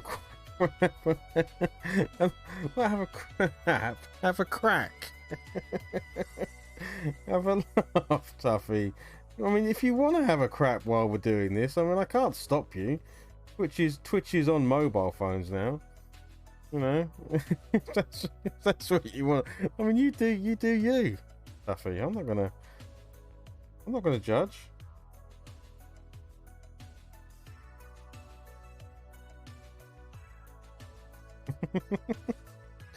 have a crap, Tuffy.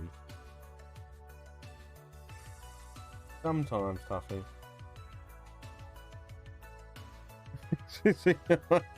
Yeah. Yeah, I've yet to do the old leave your stream on and but you know, have a row with your wife or something like that, or I'm not going to say it will never happen, because it probably will happen, where I accidentally leave the stream running one time. And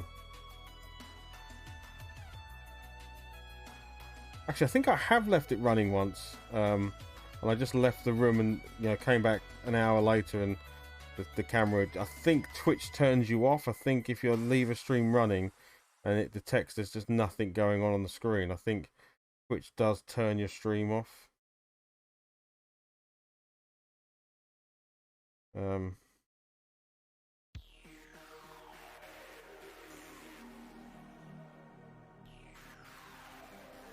That's exactly what happened in our earlier sit rep days. Thankfully, we had like 0 watches at a time, and I was able to take it down.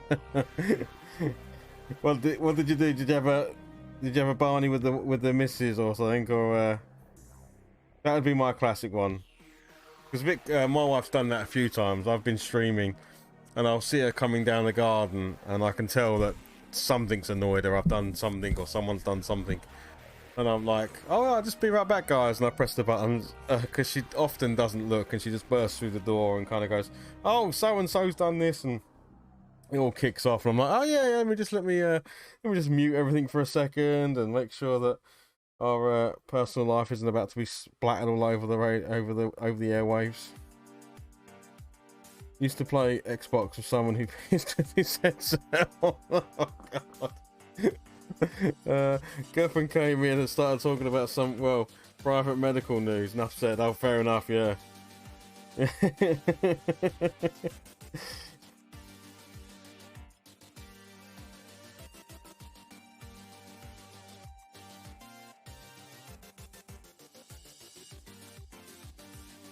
Well, that's all you need, Tuffy, is someone going to relieve themselves whilst in the middle of it. What is that sound? Is there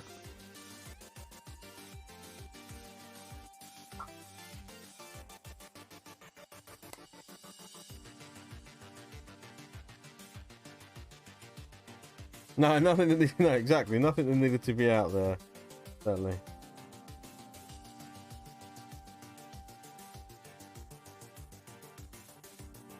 I mean, you see it all the time with the big streamers, isn't it? The big streamers, and I'm sure some of it is accident and some of it is 100% on purpose, where they've, you know, come off, think they're off of a stream, and then, you know, get into something and have it being broadcast.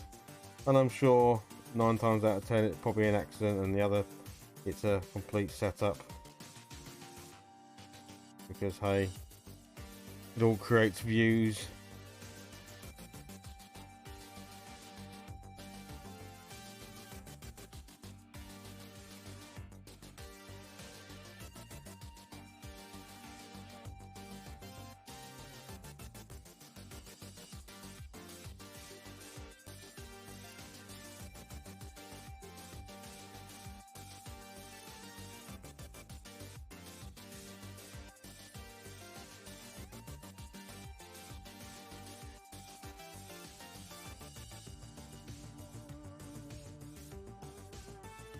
But I'm always very thankful for anyone that comes and hangs out. It's always really cool.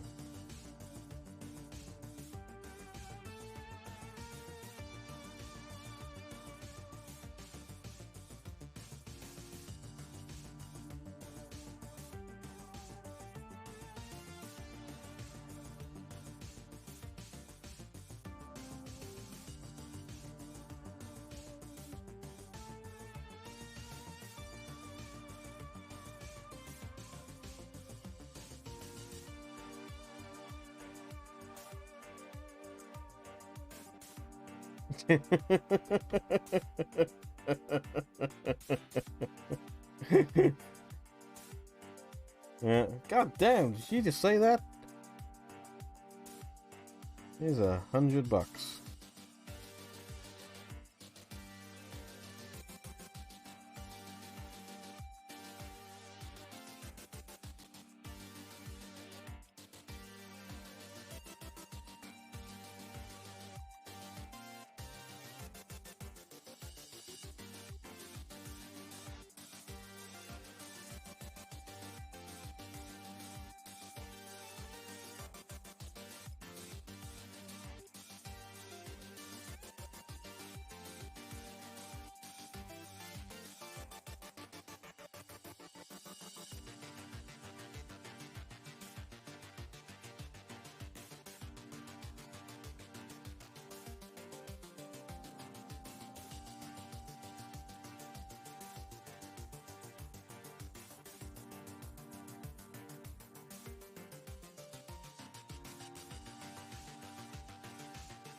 I think this guy's done, apart from grabbing the old pigment powders and dirtying him up a bit.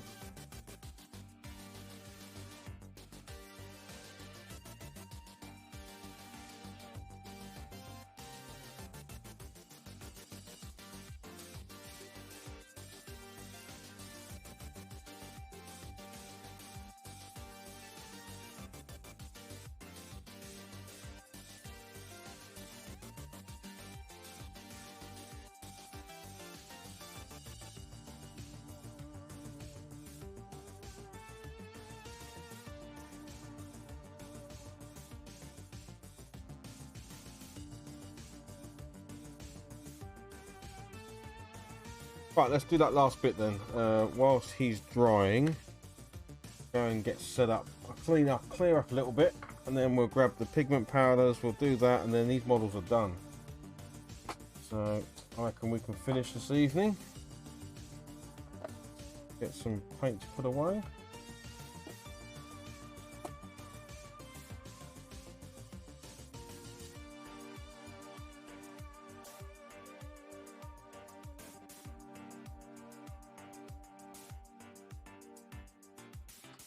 It's good when you look down and it's fairly similar to the last ones you've painted, so I'm terrible for keeping consistent, so I'll paint something and then go, oh yeah, it doesn't look like anything like the other ones I've painted, so now it's just stands out from the rest of them. But actually I think I've achieved some level of coherency. Always nice.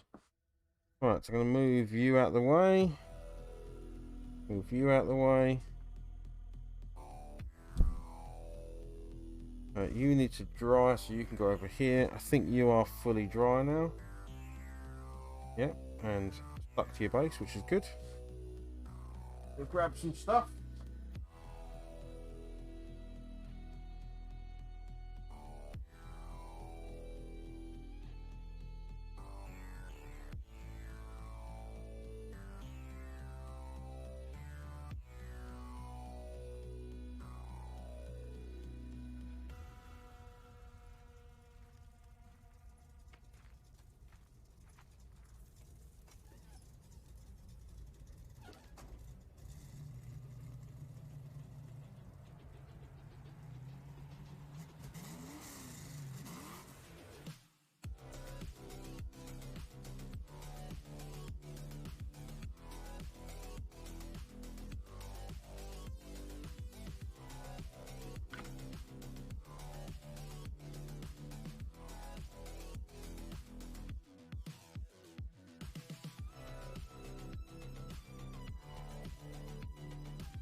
Okay, that's pretty much covered it.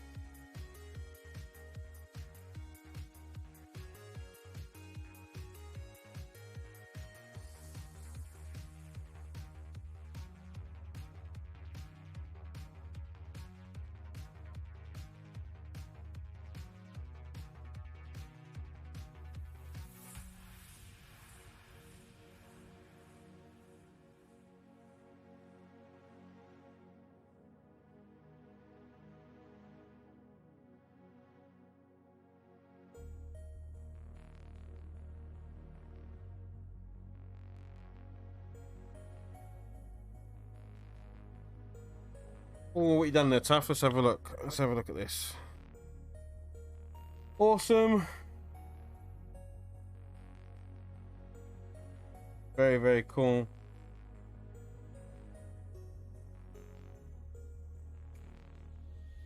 Is that for Silver Bayonet, Tuffy, or is that something else?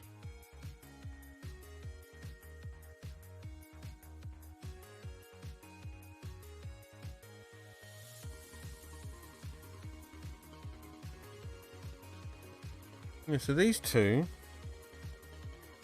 apart from a ruddy good matte varnish, which they're about to get, so I'm going to turn on my air. Oh, my air pressure on. Oh, my air pressure's on already. Nice.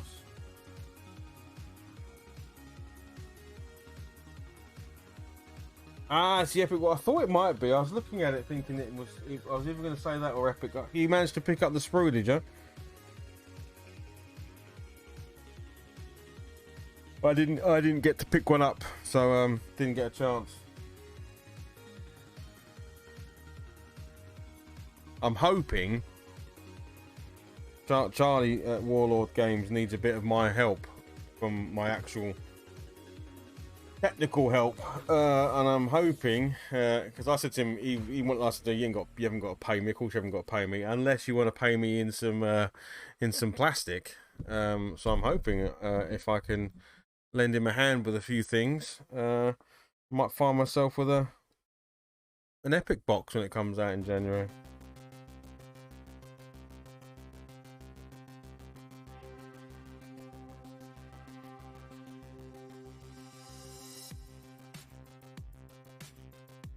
Ah, you got it in the Warlord subscription. Okay, yes, I saw that actually as well. Yes.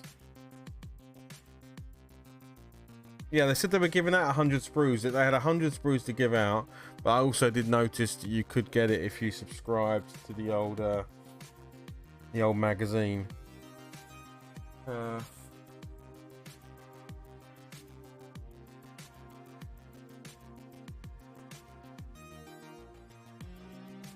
Right, I'm gonna give these a quick blast. I do need to just clean this quickly.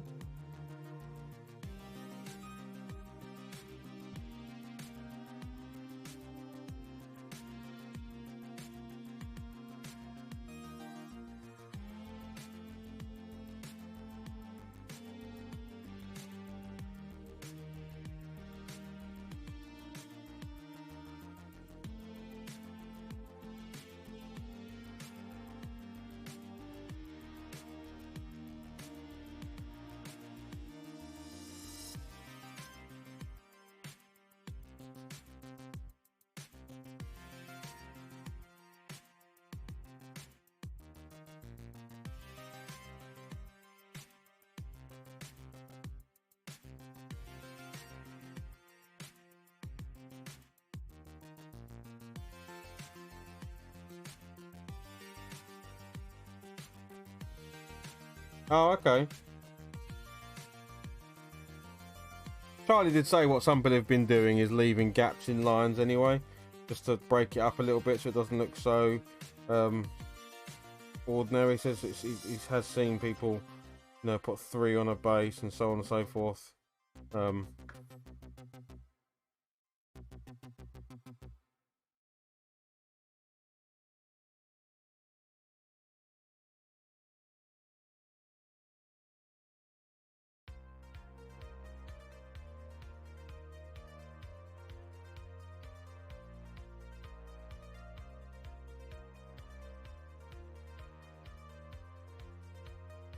Right, I'll put a little bit of water in here.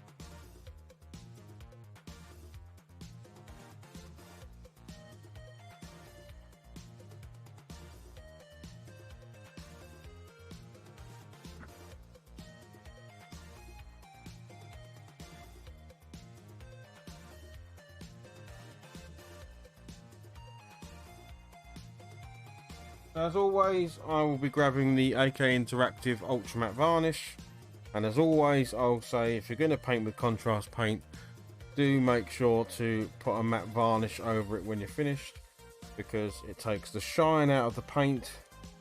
As you can see on this guy at the moment, his jacket, it's got quite a significant shine to it. So the matte varnish, I think, is a real finish. I wouldn't normally bang on about matte varnishing, but I think with contrast paints, it's almost necessary. You know, it's you won't get as clean a finish if you don't do it. So I would highly recommend you do it.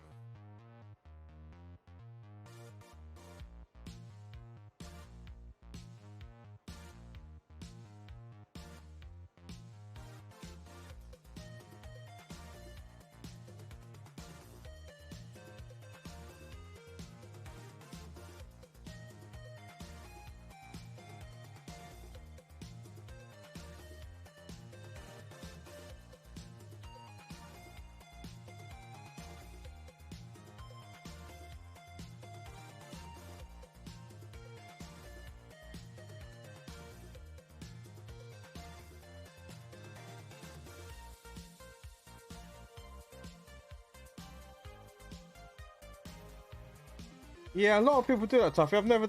What is the reasoning behind that? I've never really...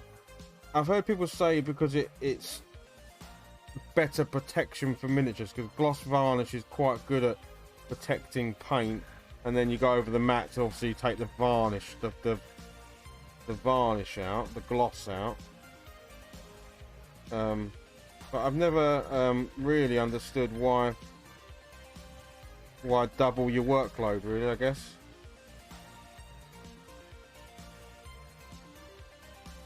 I'd love to know, why you do it.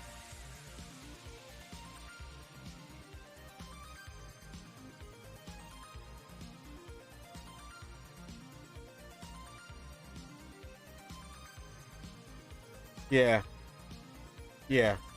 Okay, so that is the main reason why I hear people do it. Then is because the gloss varnish is significantly harder.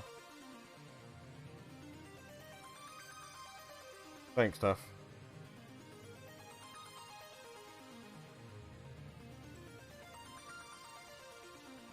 I might have to give it a try in the future sometime, just to see if it makes enough difference.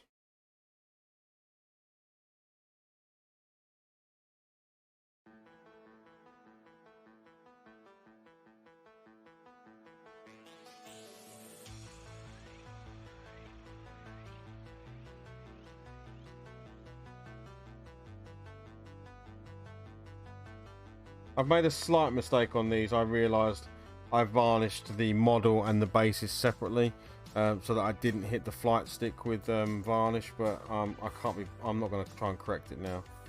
So my flight stick has taken a bit of a varnish, which means it's not as clear as it would be. But never mind. Screw it. We are.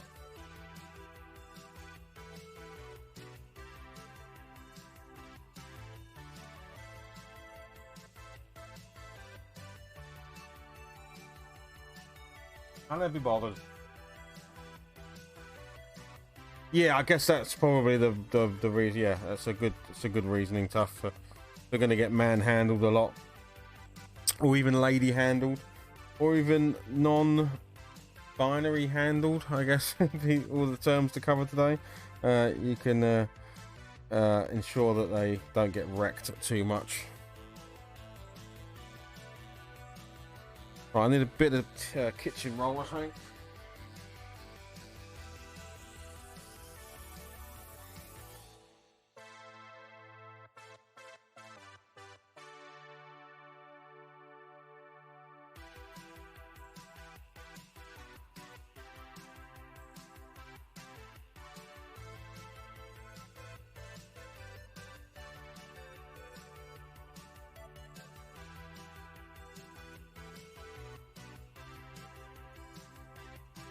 I believe it was this brown I was using for the bases, so I'll grab this. We'll run this around the base and we will be done. So I can get back onto painting that moonstone again. Until which time any other reinforcements show up.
Give them a sec to dry, and then we'll give them another quick whiz round with the brown. Then another quick whiz of the matte varnish, and they're done.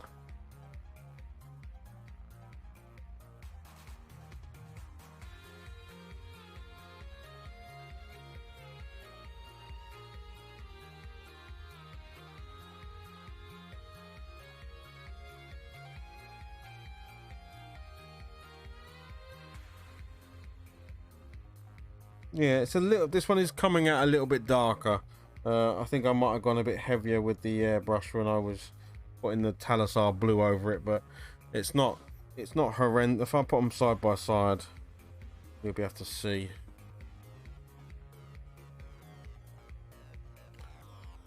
It's a little bit.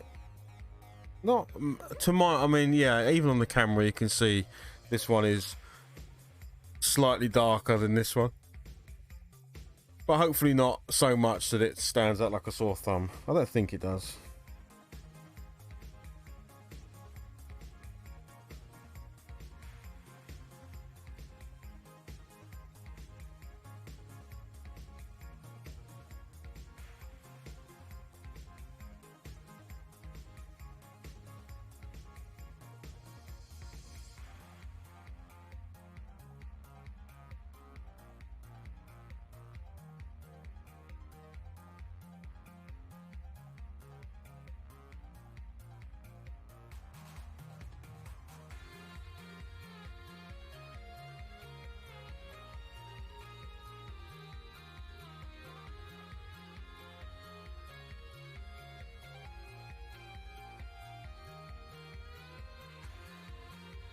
I think from the 3 foot test, you wouldn't tell it's a slightly darker blue.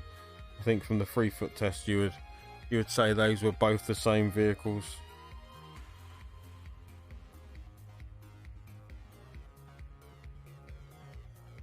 I mean, I have 3 of these now. I can grab. Where's the other one? Where's my other one?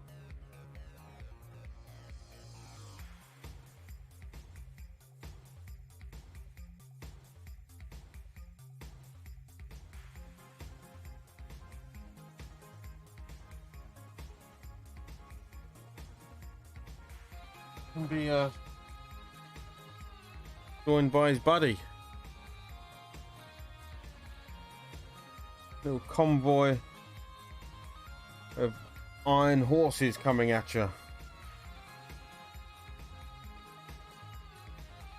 Looking good.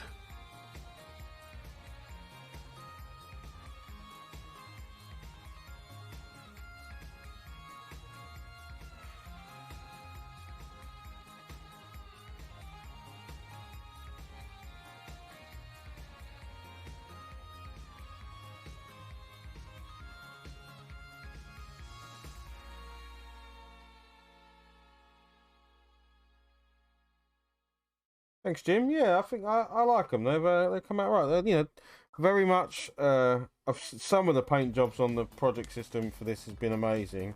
I definitely am going more for,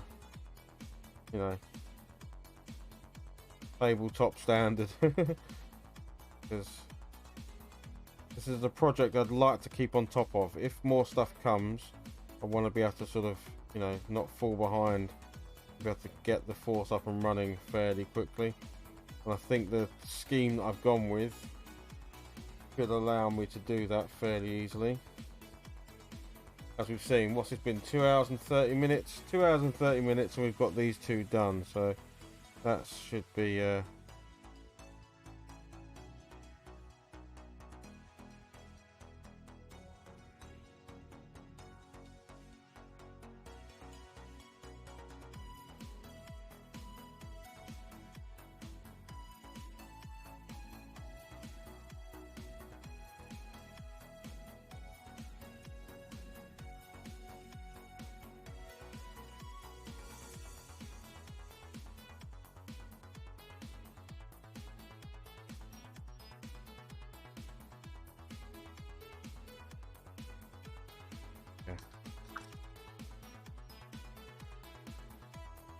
the First Nations wouldn't have said no. No. Indeed. Right, let's get these 2 out of the way.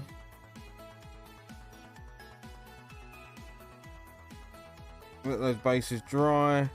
We do 1 quick blast of matte varnish on the base, and we call it a day. Let's check.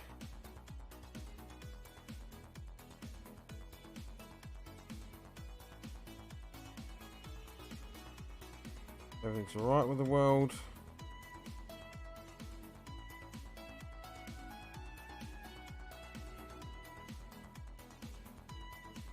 Yes. Oh, I did for anyone who's listening, I did put a little competition up on YouTube today to win a Christmas stocking filler. So if you go onto YouTube, it's the last video I did, or might be the second to last video I did, of the model box surprise box. So if all you've got to do to win it is like and subscribe and leave a comment, and then one of you lot could win it. And trust there won't be many people that like it and subscribe it, so if you go and do it, you've probably got a pretty good chance of winning it. It's not much, it's like a £10 plus value, but yeah. If you go over to YouTube, you can, or if you're watching this on YouTube later on, go and see that video and like and subscribe it.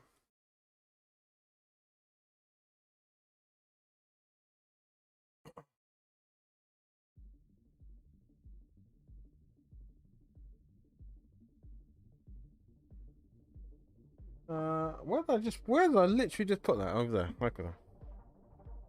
I had the varnish in my hands and put it down.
run out of airbrush fluid. I need to make some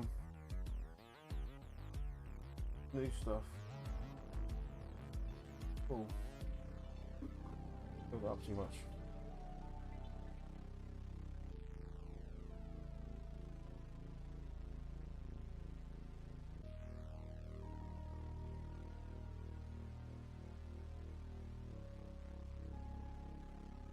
Yeah, I mean, this is it. This is done. So we had the iron horses, so we can put these three together now. There you go. There's my 3 iron horses ready for battle. He's looking just like all the others.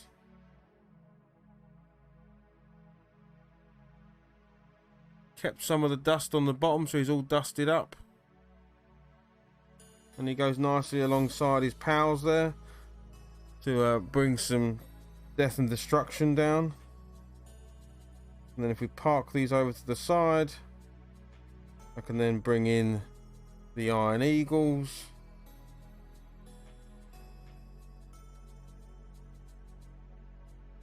And there's the last one we painted. So we've now got 3 Iron Eagles as well.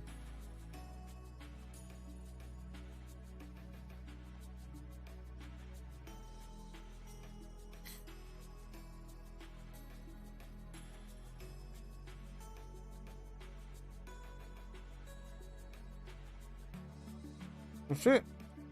Brilliant. I'll call it a day then. That is 3 Iron Eagles, 3 Iron Horses ready for battle. So adding 1 of each to each faction, so that I've kept the forces in a fairly equal. I mean, I don't know if they're better than others, but that's what came. The 2 of them came. These came in the starter box. These came in the starter box. So all I've done is added an additional 1 to either force, so that they stay fairly equal. I have no idea whether that is equal, but hey, it feels equal, so that'll do. But yeah, if you're watching this on YouTube, well done to getting through an hour and 2 hours and 40-minute video. You did well. But if you enjoyed it on YouTube, give it a like, give us a subscribe, that'd be great. But do come over to twitch.tv/thehobby lodge, where all of this stuff happens live. And to those of you that join me live, you're all very awesome. Thank you very much for being here. Super cool. This will go up onto the project system as with everything else. And next up, we'll be going back to Moonstone. So we'll be going back to painting up, you know, more of this guy and his friends, you know, such as, you know, Doug the Flatulent and other crazy little miniatures for the game Moonstone. That is until I get some more reinforcements for Wild West Exodus. Right, I'll leave you all there. Thank you very much for watching. Cheers everybody, have a great rest of your weekend. If you're in the UK, try not to get blown away.